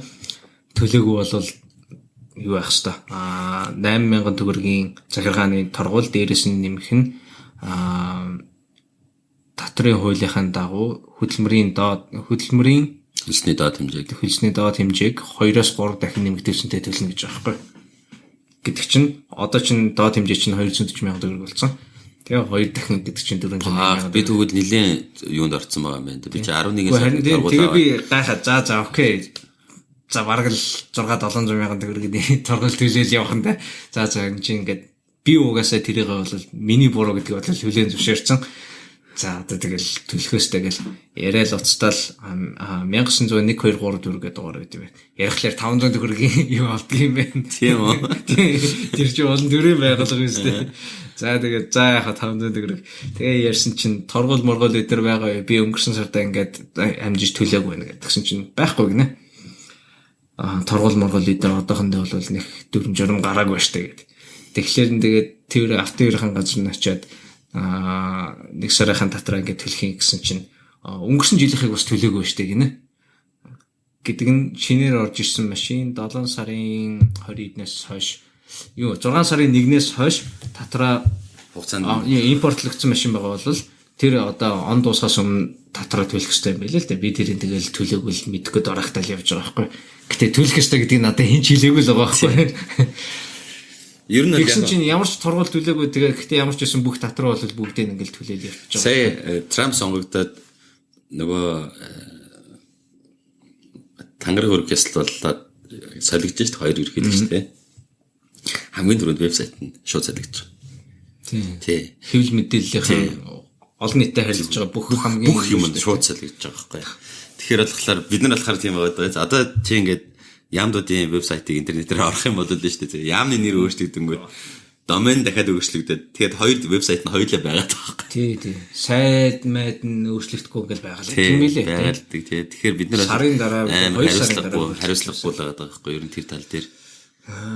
Ер нь бол яг нэг вебсайт дээр л ингээд сахилга батлал юм л та тий. Ер нь бол тий. Ер нь яг зүгээр төрийн алба бол ийм болчиход байгаа шүү дээ. Би улс төрийн нам дотор байгаа үний хувьд бол зүгээр шууд хэлэхэд шүү дээ. Төрийн алба бол бид нар энэ улс төрийн намын тухай хууль, төрийн албаны тухай хууль хоёрыг ингээд өөрчилж тэгээд тэрийг мөрддөг л болохгүй л болов л шүү дээ. Улс төрийн нам чи хүнийг төрийн албаны одоо хүний нөөцийг бэлтгэдэг субъект болчиход байгаа байхгүй, институт болчиход байгаа байхгүй өөрөө. Яг л төрийн албаны хуулинд сул болохоор улс төрийн нам төвчээр хүмүүсээ тавьчихад шүү дээ, сольчод шүү дээ тий. Тэгээд тэр нь ямар шалгууртай одоо хүний нөөцийн бүртгэл хийдэг газар болчиход байна гэхлээр өөрийг нь дэмжсэн өөрт нь саналаа өгсөн. Төрийн албан агчийн шалгалт өгдөг шүү. Тэр бол тэгэл үгүй яг нь ер нь бол Ер нь бол шалгалт гэдэг чинь хамгийн доод лайн баггүй тий. Тэрнээс чинь гадна цаа чи меритизм гэдэг юм чи шал өөр юм шааж штэ. Чи нэг тодорхой шалгуур хүрсэн байж болно. Гэхдээ чамд туршлага чинь юу вэ тий? Чиний ур чадвар чинь юу вэ? Тэгээд ингээд чи хэдэн жил ажиллаж байна тий? Тэгээд албан тушаал дэвшхүүгүй юу? Ажил дээр ихэр хариуцлагатай хандж ирсэн гэдэг ийм шал өөр системээр явах хэрэгтэй шүү дээ. Мэдлэгч нь юу ингээд ур чадвар чи юу ингээд. Тэнгүү тэр юмний чи хамгийн доотлын төрийн албаа гэж шалгалт гэдэг чинь зүгээр хамгийн доотлын улаан шугам байхгүй. Энийг давчих юм бол чи төрийн албанд ажил болно гэж чинь тий. Тэнд бол хэдэн мянган 10,000 хүн ороод ирчих шүү дээ угаасаа тий. Тэгээд ингээд дээшгээ явах гэхэлэр тэр шалгуурыг давсан гэсэн үндслээр ингээд халт солиод дээж болохгүй шүү дээ төрийн албыг. Тэгэхээр тэрийг чинь бэлтгэж байгаа субъект нь улс төрийн нам болчиход байгаа. Одоо бол тэр улс төрийн намын дотоод засаглал гэдэг бол амар том асуудал. Хэрвээ дотоод засаглал нийл тод шудраг байх юм бол шүү дээ. Ямар ч намын ингээд лидерүүд өрсөлдөхтөө чамайг ажлын байран дээр авчих гэж өрсөлдөхгүй боломжгүй болох хэрэгтэй байхгүй. Тэгэх юм бол хүн чирж явахгүй бол тэгээд төрийн албан дээр үед ирэхээр тэр бодлогынхоо хэсгийн хүмүүсийг сойл угаасаа тэр солих хэрэгтэй байх. Яг л бодлогоор хөгжүүлж байгаа. Тэгээд доотлолт ингээ гүйцэтгэл дээр ажиллаж байгаа хүмүүстэл хүрэхгүй байх хэрэгтэй. Тэр чинь мэрэгжлийн албанд ажиллаж байгаа хэрэгтэй. Тэр заагийг тодорхой болгож өгөөд энэс доошоо уучлаарай та байхгүй шүү. Энэ дээр улс төрийн албан тушаалтнууд чинь байна. Тэгээд тэн дээрээ ороод ажил. Тэгээд ингээд ийм л болох юм бол улс төрийн нам бол миний төсөл дээр бол 5,000 үндэсний хэмжээнд хангалттай Монголд бол 5,000 гишүүнтэй улс төрийн нам бол хангалттай байхгүй. Заавал 100,000 200,000 байх хэрэггүй. 5,000 хүмүүст нь үнд зүйлтэй, эрхэмлдэг юмтай, шилдэг хүмүүсээ тэр дотроос шигшээ гаргаад улс төрийн албан тушаал руу явуулах чадвартай. Араас нь чаргууцалдаг хүн байхгүй хад л Монгол бол цэвэршил явж байгаа байхгүй. Хоёр том наамл гэж байна. Үндэ бол хоёр том ихтгэл үнэмшил явж байгаа болохоос биш. Явж явах хэрэгтэй болохоос биш. 100,000 200,000-аар нь сугандаа хавчуулчаад ажил зуучилдаг институт гэж болохгүй байгүйгээс. Гол асуудал нь тэнд л байна. За хоёлаа бол нэлээд нарийн улс төрийн амар хуурай сэдвээр нэлээд ярилцлаа. Нэг гэс 2 минутын завсарлага авах гэдэг. За тэгье. За завсарлага авчаад буцаад ороод ирлээ. Одоо тэгэхээр ийм асуудал хөндөгдөж байгаа юм л да. Ардчилсан намын 170,000 бүртгэлтэй гишүүдээс шинчилсэн бүртгэлд хамрагдсан 85,000 хүн санал өгөөд тэр 85,000-аас нь 20,000 хүн Эрдэнэ гэдэг хүнд санал өгөөд намынхан дарга болгочлоо. За процессны дүрм журам нь бол яг хэдийгээр амар цоорготой алга юм байсан боловч яг ингээд хараад үзэх юм бол мань хүн бол хамгийн олон саналыг аваад ялцсан. Тэгсэн. Шудрагч бай, шудраг босч бай ямар ч лсэн нэг өрсөлдөөнөр бол нэг шалгуураар даваад ингээд гараад ирлээ. За нам дотроо бол тийм байж болох юм. 170,000 хүн гэдэг чинь бол энэ нийгмийн бас л өчөөх хэсэг шүү дээ. Тийм. Нийгэмд бол ардчилсан нам бол миний бодлоор бол одоо амар муухай харагдаж байна гэсэн үг гэж бодож байна л да. Муухай харагдах нь гэдэг нь угаасаа сүүлийн 12 оноос хойш за боли бүр 8 оноос хойш ардчилсан нам нэг юм дүр зурагтай ингээл явсаар байгаа л өнөөдрийг хүрлээ. Тэр дүр зургаасаа тэр шинжлэе гэсэн саяхан нэг юм гоё гэрэлтийгээ ингээ харагдаж исэн юмнаас хагацаад салжлаа л гэж харж байгаа байхгүй. Тэгээ одоо шинжлэл яриад шинжлэе гэж байгаа хүмүүсүүд нь болохоор энэ намыг энэ улс төрийн институтын тогтолцоог бий болгох суулсууд чинь дахиад бид нар одоо гарч ирээ дахиад шинжилчихье гэж байгаа байхгүй. Өөрөөр хэлбэл тий. За би яг ардчилсан намын гишүүн биш л дээ. Альч намын гишүүн биш. Гэтэ хэрвээ би ардчилсан намын гишүүн байсан бол амар хөлөгтүүлсэн юм шиг надад санагдаж байгаа байхгүй. Гишүүн биш ч гэсэн би амар хөлөгтүүлсэн юм шиг санагдаад байгаа байхгүй. Яагаад гэвэл ийм байдалд хүргэсэн хүмүүсүүд нь буцаад гараад ирчих. Тийм дөрмийнхэн за тоглолтоо бол туршлага муршлагаас хамаарад аягүй сайн тоглолцсон юм байна. Тэрийг бол яагаад ч няцаад барахгүй юм байна.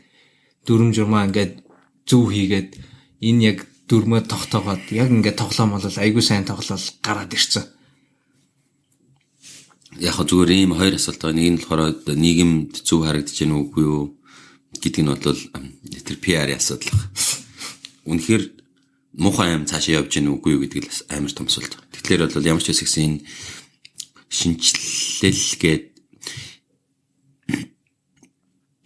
шинжилгээд яриад байгаа хүмүүс бол тэр муухай юмыг алга болгож чадчихвэл шинжилэл ахиц дэвшил мөн шүү дээ. Тэгэхээр тэр нь бол дүрм журмдаа илүү тусгагдсан. Тийшээ бол ажиллаж байгаа. На зүгээр угаасаа сонгогчдын нийт сонгогчдын түвшингээр навж үзэх юм бол 85,000 хүн бол 5% нь хүрэхгүй байгаа шүү дээ. А энэ хүмүүс бол дахиад 20 он сонгуульд саналаа өгнө шүү дээ. Тэгэл сонгуулийн үр дүнгээр дахиад гарна. Тэгэхээр нэг хин дээр бол үнэхээр институтийн бол дахиад нэг сонгуульд ялагдахад яага болохгүй гэж заавал ялах албагүй шүү дээ. Шинжлэх чадаагүй хүмүүс нийгэм тийм дүн тавьж байгаа бол гэхдээ улс төрийн институтийн хувьд бол тэгэл нэг сонгуульд оролцсон шүү дээ мэдээж. А тэгтээ өнөөдрийн байгаас арай олон суудлах авах болов гэж бодож байна. Би бол хувьдаа бол яа тэгвэл энэ чинь бүхэл бүтэн институт болохоос ганц өнөөс тодорхойлогдохгүй шүү дээ. Яг зүгээр улс төр гэдэг нь өөрөө айгүй тийм юу л юм бэ л дээ. Нэг л олонхын саналыг авч олонхын санал гэдэг чинь дандаа зүг байдгүй шүү дээ.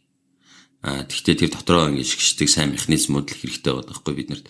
Тэрийг бид нар бий болгож чадах уугүй гэдэг сорилттой бол одоо ингээд яг одоо өнөөдөр тулгарч байна, маргааш тулгарч байна, өчигдөр тулгарч байна. Өчигдөр бол одоо намын дөрмөөс энэ залтуудыг бол дэмжихгүй гэдэг намын дараагаар сонгогдсон хүн. Тэгэхээр энэ институтийнхаа хувьд тэрэнд хариу үйлдвэрлэж чадах байна уугүй гэдэг асуултыг биднээс асууж байгаа байхгүй.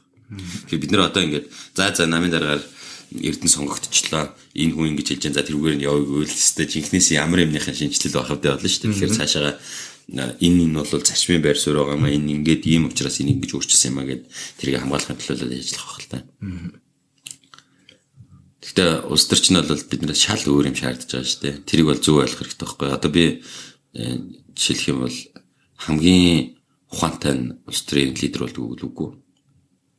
Хамгийн шилдэг нь болдгоо бас үгүй шүү дээ.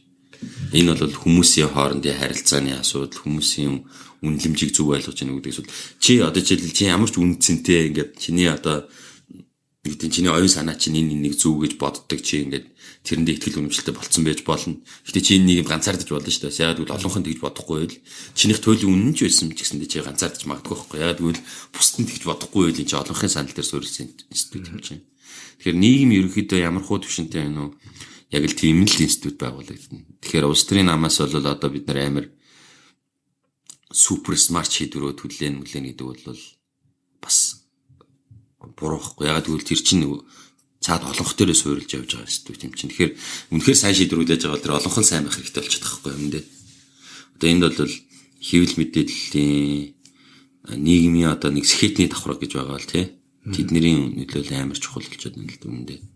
Явж байгаа. Тэрэн дээр амар дорог хүмүүс шуудж тарж тий. Тий. Англичууд ч гэсэн. Тий. Одоохон шийдвэр гаргахаар Brexit болчиход байгаа шүү дээ. Энэ бол fuck you гэж байна шүү дээ. Юу Brexit-ийн дараа босны дараагаар ингээд нэг юу ажилласан сте радио нэвтрүүлэг подкаст сонсч ирсэн чинь This American Life баха. Тэрэн дээр сонсч ирсэн тэгэл яг англичуудтай очил Brexit-д гарыг гэсэн Brexit болгоё гэсэн хүмүүс саналаа өгсөн хүмүүстэй очиад ингээл нэгээр ярьцлага хийж байгаа байхгүй. Тэгсэн чи ихэнх нь 40-оос дээш насны цагаан тэгээ ерөнхийдөө бол нэг хөгшин нөхдөд тэгээ хөдөө амьдардаг нөхдөд байгаа байхгүй. Хот том хотод амьдардаг, хөдөө амьдардаг. Тэгээд бүгдээр одоо байгаа улс төрийн тогтцоог бүгдэнд нь айгүй сөрөг гараатай. Тэгээд яагаад тийм шийдвэр гаргасан бэ гэхлээр улс төрчдөд одоо байгаа улс төрчдөд fuck you гэж хэлж байгаа гинэ. Тэгсэн чи нөгөө талд нь болохоор залуу хүмүүс бидний ирээдүг энэ мө хөгжил ингэ шийдчихлээ бидний ирээдүг бодоо болгочлаа гэж байгаа байхгүй. Тэрнийхээ хариуд нь бол та нар тэгвэл өөртөө яагаад саналаа өгөөг юм бэ? Хогчин гэж байгаа байхгүй. Сая Америкийн сонгуулийн дараас айгуу сонирхолтой нэг юу зохион байгуулсан мэлээ тэр Brown Institute гэнэ.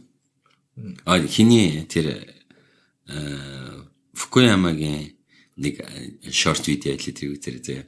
Ер нь ингээд сонгуул юу болчоод ер нь ардчлал хаашаа яваад байна гэж байгаа байхгүй. Тэгмээ тэрэн дээр бас л айгуу сони хэмжлээ. Жишээлбэл өмнө нь болохоор Обама болохоор ингээд Испани харууд тэнгуүтэй боловсралтай эмэгтэйчүүдийн ингээд саналыг авахд амар сайн ажиллаад ялсан юм л дээ өөрөө. Тэнгуүт Хиллари Клинтон болохоор яг тэр ингээд суурин дээр өрсөлдөх гэж үтсэн гэж байгаа байхгүй. Тэгсэн чинь Дональд Трамп болохоор яасан бэ гэсэн чинь энэ хүн болохоор зүгээр working class хүмүүстэй ажиллажлаа тий. Тэнгүүт бүр одоо ингээд тэр сонгуулийн сурчлагын явд зарим жоохон тийм racist мэгэнүүд цухалцаал тий. Маягнууд шугасаа амар тэнгүүтээ одоо хөрш орнуудтайгаа одоо хил хан барина гээл тий. Тэнгүүт энэ нодлуулсан барих шийдвэр гаргацсан шүү дээ. Тэгээ гаргацсан. Сонгуулийн сурталчилгааны үеийн ярьж байна л дээ. Тэгэл тэр нөгөө нэг энэ бусад улс орнуудын асуудал биднэрт ямар хамаатай тэр Япон батлан хамгаалах салбартай байж байгаа бол мөнгө төлөх хэрэгтэй мастай. Эсвэл одоо юу гэдгийг Америк бол би нэгдүгürt нь Америк байх хэрэгтэй. Одоо хоёрдугаарт нь дараачийн асуудал яри гэл нэг сони юмнууд яваадсан. Тэр нь болохоор яг тэр working class гэж хэлж байгаа. Тэр ажилчийн ангийн сэтгэл зүйдэр суурилт хийсэн байгаа байхгүй. Тэгээд тэн дээр аюу сонин дүгнэлтүүд хэлж байгаа байхгүй. Одоо жишээлх юм бол Дональд Трамп одоо жишээлх юм бол Вашингтонд ч юм уу Нью-Йоркт магадгүй Лос Анжелес тийм юутай popular үгүй Владимир Путин Москвад юм уу Санкт-Петербургт popular үгүй те. Тэнгүүд энэ хүмүүс чинь хаанаас аваад байгааг бол хамгийн боловсрал багтай хамгийн одоо тийм тэр хэсэг дээр ингээ популизм өөрс чинь тийм байна. Тэнд болохоор бараг л ингэдэм шүү дээ. Одоо ингээд статус нь ингээд байж байгаа юм болгоны үгүйсэхэд хүлээж авахд бэлэн сэтгэл зүйн хөрс бий болсон байдаг учраас бол зөв шүүмжлэл ялт байгуулах боломжтой гэж байгаа байхгүй. Тэнгүүд одоо ингээд демографийн талаасаас юмнуудыг харж авахгүй бол энэ популизм гэдэг юм чинь бол ингээд дийлдэхэ болох юм байна гэсэн тийм утгатай мэлж дээ. Тэр бол яг Монголч гэсэн яг байгаа шүү дээ. Одоо сонгуул дээр одоо сонгуулийн сурчлагын баг аль ч сүүлийн би 2 3 сонгуул дээр бас идэвхтэй оролцож шүү дээ. Улс төрийн намын талаасаа тэгээд харж байхад бол хамгийн одоо нийт ингээд сурчлагын нэг 70-80% нь ингээд одоо байгаа юм шүмжилжил санал авдаг байхгүй угаасаа. Тэгэхээр нөгөө нийгмийн сэтгэл зүйч угаасаа тийм байгаа даа болохоор одоо яагаад одоо жишээлбэл чавхлан улсын хурлын гишүүн болж байна гэхээр одоо байгаа бүх юмтай санал нэгдэхгүй байгаа хүмүүс бүгдээрээ жахлан санал өгöd билүү. Ямар ч гарц хэлээгүй тий. Энэ нэг уусаар ингэх хэвээр гэж юу ч хэлээгүй. Зүгээр юмсөх хэвээр л гэдэг. Боломжтой. Тий, дийлээ. Тэр гарч ирстэй. Тий, тэгээ гарцсан. Буруу ээж болно, зүүж ээж болно. Тий, тэгтээ гарч байгаа хгүй. Тэгэхээр цааталт нь бол энэ популизм бол байгаа л бид нар ч гэсэндээ байгаа. Одоо бид нар ингэмээр байна. Хамгийн чухал юм бол хамгийн эхлээд бид нар энэ юг хийж өгмөр байна. Би даасан сангуудын эрх зөрчнийг бүрдүүлж өгмөр байна. Хоёрдугаар энэ үжил санааг дэмждэг институтыг бий болгомоор байна. Одоо энэ сонгогчдын боловсрол, хүний эрхийн, тий ялангуяа улс төрийн эрхийн ингээд за санхүүгийн мэдлэг болгодог тий. Нийгмийг ингэж юу яадаг одоо юу гэдэг нийгмийн соён гэгэрүүлдэг институтуудыг бий болгож өгөх хэрэгтэй юм. Бас нэг аюул сонирхолтой юм яригдсан чинь ер нь бид нар нэг юмыг аюул өнгөрсөн хугацаанд би энэ хөдөлмөрийн салбарт ажиллаж байсан учраас аюул тод хардаг байхгүй. Хүний чөлөө цаг гэдэг юмыг бид нар юусоо ойлгодгүй юм бэл. Одоо биднэрт байгаа нийгэм юусоо ойлгодгүй байхгүй. Хүн бол аюул ажил хийгээд цалин аваад амжилтын баг тэрүүгээр тодорхойлох гэдэг шүү дээ. Гэхдээ бол ингээд нийгмээр ингээд том зургаар нарах юм бол чөлөө цагаа юунд зарцуулж яах вэ гэдэг нь амар чухал байгаа байхгүй. Чөлөө цагаа ном уншихад зарцуулж яах вэ? Чөлөө цагаа фильм сонсоход зарцуулж яах вэ? Компьютер интернет ороход жишээлбэл social network ашиглаж яах вэ? Эсвэл одоо нэг өөр нэг таны мэдхөө юм уншиж яах вэ тий? Энэ чөлөө цагаа юунд зарцуулж байгаагаасаа шалтгаалаад нийгэм бол шал өөр болт юм лээ. Тэгэхээр энэ рүү бол бид нар бол одоо бид нар бүр ингэдэг гэсэн юм аа. Намайг дөнгөж хөдөөнөөс ирчээд байж хаад шүү дээ. Улаанбаатарт бол ийм юу гэдэгс хэвгүй. Баар гэдэг юм жижиг юм гэдэгс хэвгүй. Тэр нь болохоор диско клуб биш, паб биш. Одоо юу ч биш зэ жижиг ингээд ороод пив уудаг, арх уудаг газар. Тэгээ пив уудаг ч хүн аягүй цөөх юмс. Ер нь арх уудаг тийм байсан бохгүй. Тэгээ тэнд бол чөлөө цаг бол ингээд архиталтай зарцуул гэж шүү дээ. Нийгмээрээ ингээд архиталт байгаад исэн үе байсан шүү дээ Монголын. Одоо ингээд жоохон арай өөр болоо дараа нэг боулинг тоглодог болоо л тий. Тэнгүүт одоо нэг жоохон спорт зохицуулбарууд бий болоод энэ physical activity хийдэг юмнууд нарай дээшлээд ах шиг зэ. Гэхдээ нөгөө нэг оюун санаагийн тийжэдэг юм байхгүй байхгүй бидний нийгэмд. Тэгээ бусад ингээд том хотууд бол яг тийм харагч. Тэр чөлөө цаг нь бол аюу сонин юмнууд гарч иж байгаа. Чөлөө цаг нь болохоор одоо тэр нөгөө цагийн менежмент амар сайжраад ирэхлээр ингээ хүнд ингэдэм л да. Одоо чамд одоо чи нийгэмд оролцох гэхлээр дэс хэдэн цагийн хооронд боломжтой, дэс хэдэн цагийн хооронд боломжтой гэж сонголтоо яг тэр цаг дээр ингээ сонгоод эхлэнгүүт чамд ингээ цул цагууд гарч ирд юм байна зэ. Тэнгүүд чамд ингээ тэр чөлөө цагаа ингээ төлөх боломжууд орж ирж байгаа байхгүй. Яагаад чөлөө цагаа төлөх боломж орж иж байгаа нөхөр чи заавал тэнд байх хэвээр цаг нь тодорхой болчихгонгууд чөлөө цаг нь тодорхой болж эхэлдэг. Тэр нь байхгүй бол би тэдэн цаг тэнд байх хэвээр гिचэнгүүд чамд энэ чөлөө цаг тэр нь тодорхой биш бол чам чөлөө цаг байгаа нь тодорхой биш болч тийм ээ. Тэнгүүд тэр чөлөө цаг нь гараад ирчингүүд л хүн тэрийгэ яаж хуваарлах уу гэдэг тийм руу орж ирж байгаа байхгүй. Тэгэхээр тэр чөлөөт цаг гэдэг чинь амар чухал юм бэл. Нийгмийн хөгжил мөр амар чухал гэсэн юм бэл.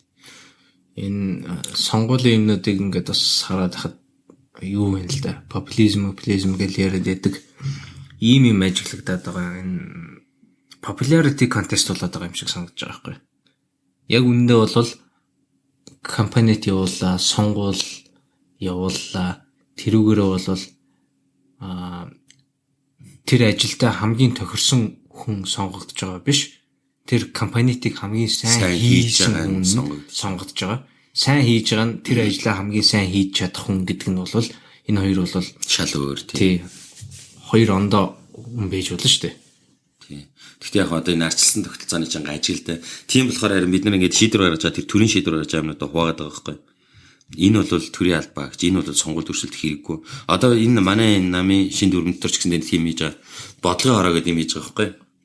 Тэрэн дотор бол бүр юм хийгээд байгаа байхгүй. Заавал очиж одоо юу гэдэг улс төрч бэжэж бодлого боловсруулдаг гэсэн үг биш ээ. Хэрвээ энэ нам чинь ингээ бодлогын шийдвэр гаргах гэж байгаа бол улс төрийн угаар сонгогддгоо тийм хүмүүсийг яаж энэ бодлогын хорон дотор байлгах вэ? Одоо жишээлх юм бол аюу сайн их сургуулийн профессор биш үү? Тэр хүн чинь бас арчил намын үзэл баримтлалыг дэмждэг хүн байж болно тий.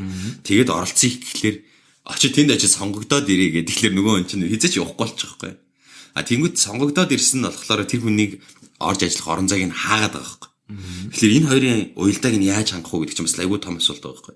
Одоо бид нар юм штэ. Зүгээр одоо би эдийн засгийн салбарт ажиллаж байгаа хүмүүсийг харахад шүү дээ. Амар сайн нөөц бололцоог төвч хэрэглэхгүй байгаа улсаар.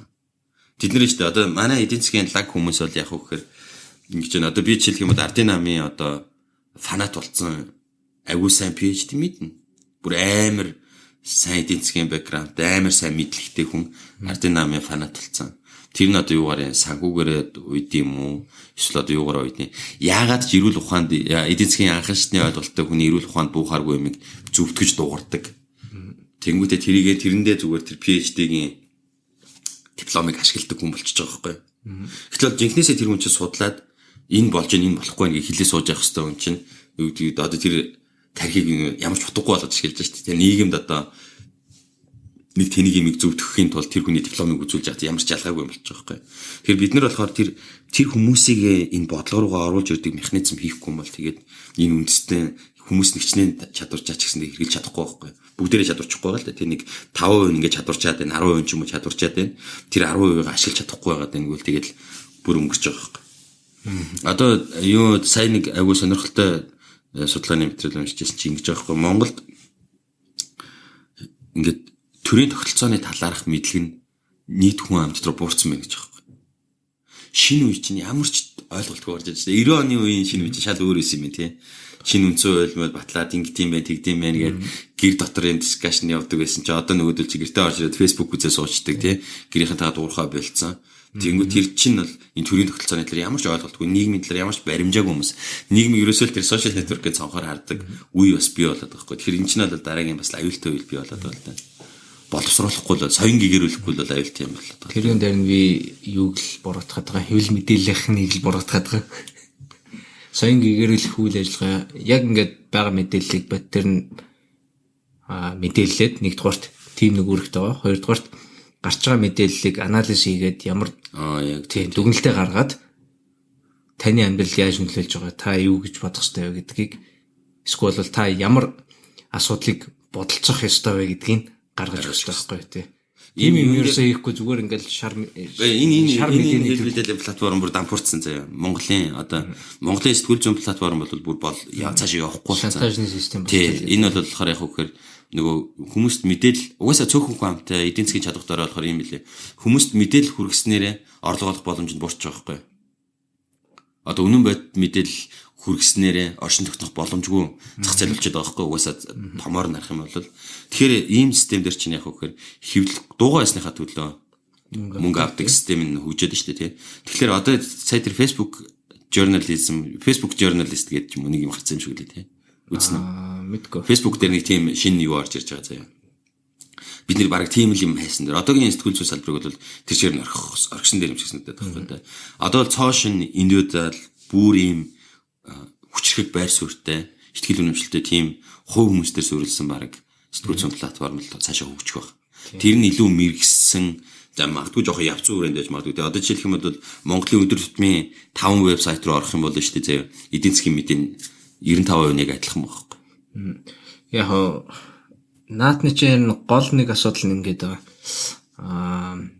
интернет гарч ирснээр хүн болгон өөрсдийн гэсэн одоо нэг девайстай гар утастай юм уу компьютертэй байх юм бол өөрсдийнхээ өөрийн нэг хэвлэл мэдээллийн сувг болж байгаа гэсэн үг шүү дээ.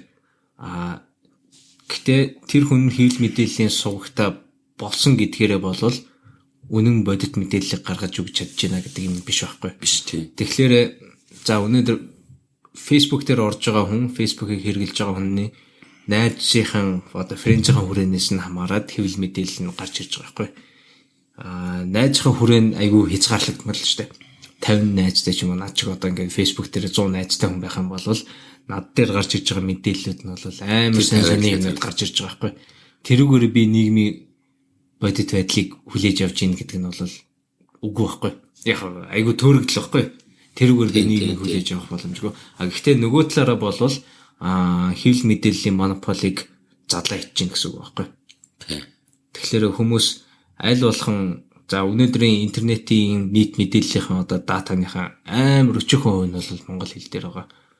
Дийлийнх нь бол англи хятад хэл дээр байгаа. За хамгийн боломжтой хамгийн гайгүй анализ хийдэг ингээд тиймэрхүү мэдээллийн сувгууд нөх юм бол дандаа англи хэл дээр л байгаа байхгүй. Тэгэхээр хэл яагаад ингээд юм чухал юм бэ гэдэг л энэ асуудал хөндөгдөж байгаа байхгүй. Англи хэлтэй байна гэдэг чинь тиймэрхүү мэдээллүүдэд хүрэх гарцсан гүүрэн болоод ингээд явж байгаа байхгүй. Яг сая бас нэг тийм сонсогчлээ л дээ. Хөгжлийн эдийн засаг гэл нэг юм юу гэдэг штэ. Одоо хөгжлийн эдийн засгийн онол гэх юм уу та нэг тийм ер нь улс орнууд яагаад хөгждөг вэ гэд. Тэгээд нэг үе бас 50-ад оны үеэс ер нь англи хэл амар чухал юм байна хөгжилд нөлөөлдөг гэд. Тэгээд байжснаа дахиад няцаагдсан байхгүй. Тэгсэн чинь сая одоо энэ юуны мэдээллийн 100 гэдэг штэ. Мэдээллийн 100 хэлснээс хойш амар ач холбогдолтой болж байгаа юм. Хэл бол. Яа тэгвэл нөгөө мэдээлэл авдаг хэрэгсэл нь түүл нь хэл болчихлоор аль хэл дээр мэдээлэл байгаа шалтгаалаад тэгээд мэдээллийн хязгаарлагдмал байдал бий болоод байгаа. Мэдгүй одоо зүгээр миний төсөөллөөр бол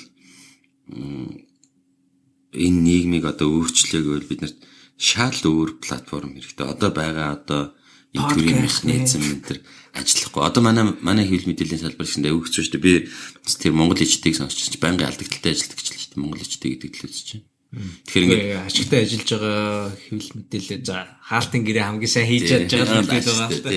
Хамгийн их хогцоглуулж байгаа л гэхдээ. Одоо бид нарт баг Монголын нийгмийн жинхэнэ нийгмийн байдлын төрийн ингээд анатомийг харуулдаг механизм хэрэгтэй болоод байгаа байхгүй. Яг одоо энэ улс төрч гэж одоо энэ ямар хүн бэ цаана тий.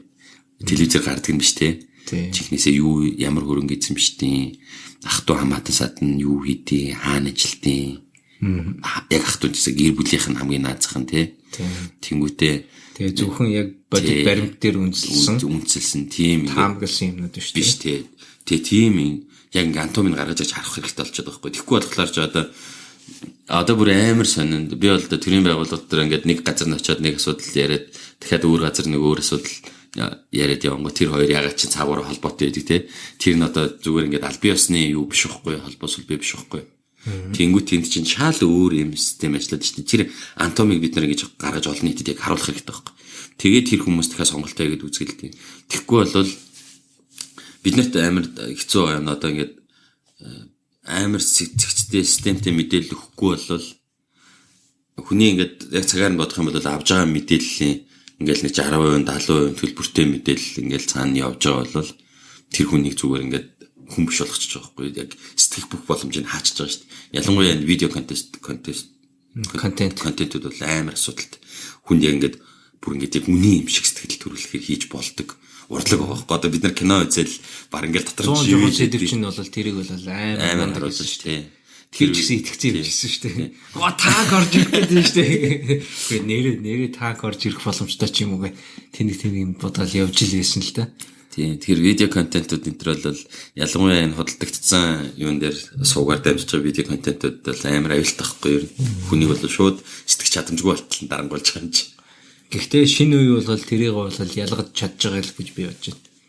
залуу одоо яг интернетэд төрсэн хүүхдүүд байгаа шүү дээ. Тий. Одоогийн 10-аас за 10, 11, 12 наснаас ахвал хүүхдүүд өнөөдрийн 20, 30. Би л чамаас нэг юм асууя л да. Монголын хамгийн одоо юутай мэдээлэл их сурвалж үе үнэн байх магадaltaй. Хамгийн одоо чи Монголын үү? Тий. Мэдээлэл их сурвалж үе. Манцаа мэ.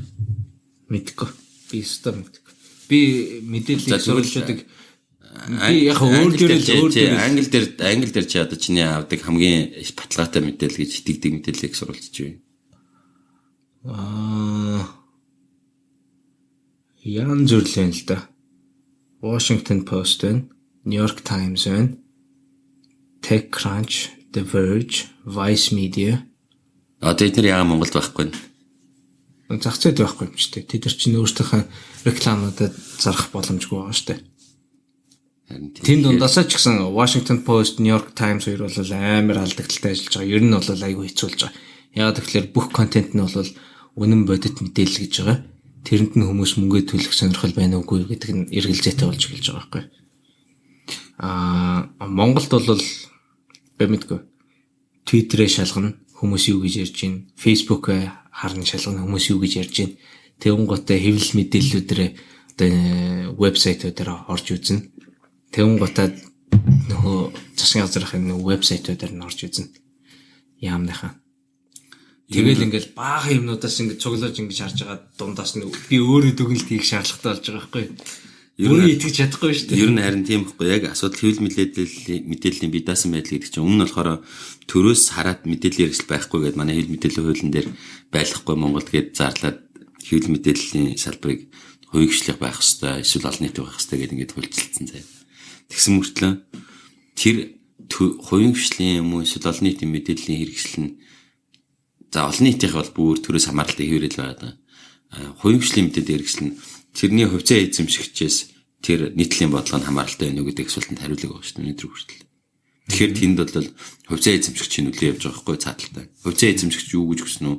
Тэр мэдээллийн хэрэгсэлтийг дуурна гэвэл энэ дээр одоо жинхэнэ сэтгүүл зүйн ямар ч боломж байхгүй. Монголд бол тэгэхээр хэвлэл мэдээллийн салбарт бол цоошин платформуудыг хайх хэрэгтэй. Энэ подкаст байж болж байна тий. Эсвэл одоо нэг ийм ойлголцлын хүрээ бий болгох хэрэгтэй. Шинэ үеийн сэтгүүлчид гарч ирээд байгаа шүү дээ. Зоригтой юмыг дэлгэх дуртай, тэндээсээ кайф авдаг. Лавга мого гэдэг. Тийм лавга болошка гэж шүү дээ. Тийм. Яг ийм сэтгүүлчээд нэг 50 100 сэтгүүлчээд байхад тэгэл Монголыг шал өөр болгох. Тэгэхээр биднэрт бол цоошин юу хэвлэл мэдээллийн хэрэгсэл цоошин платформ хэрэгтэй. Урлагийн их усрын л баталгаатай болгоод өгөхэд бол тэд нар итгэл үнэмшилтэй явдлагтай л явахд бэлэн байгаа байхгүй тийм. Тий. Мэн ч гэсэн бэлэн байна шүү дээ. Тэгтээ уучлаарай төрөөс орлого авал тэгэл мөнгө авал тэгэл мөнгөний авчлага бол хүслийн дийлээ шүү дээ. Тэрий чинь дахиад сэтгүүл зүгээд байгаа ч тийм. Yes.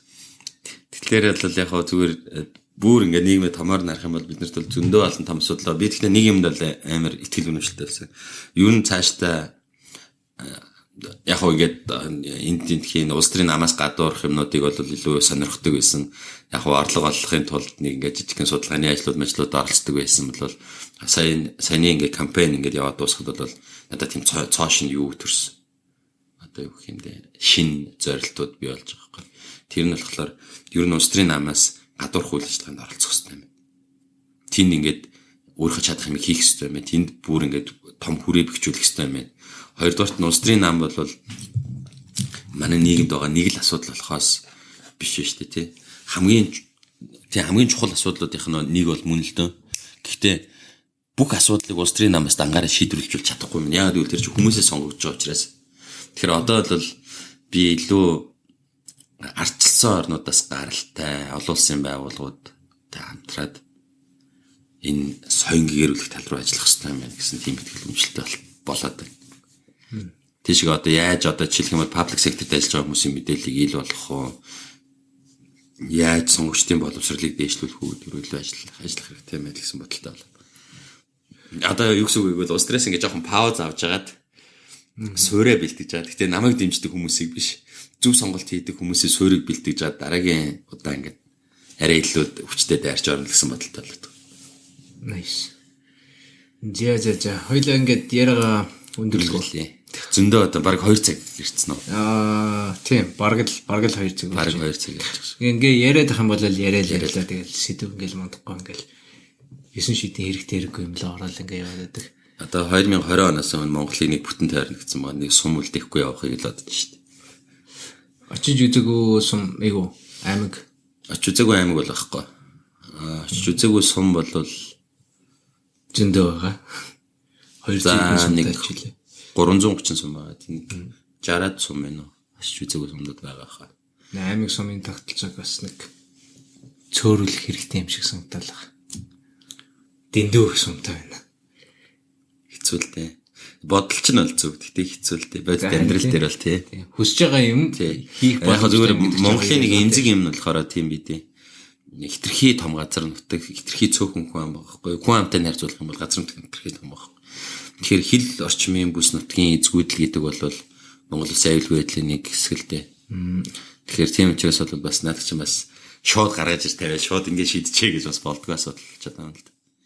Гэхдээ бол нэг үний юм бол ялангуяа шинэ үеийнхэн бол хөдөө байх нь бол хитрхи харамсалтай.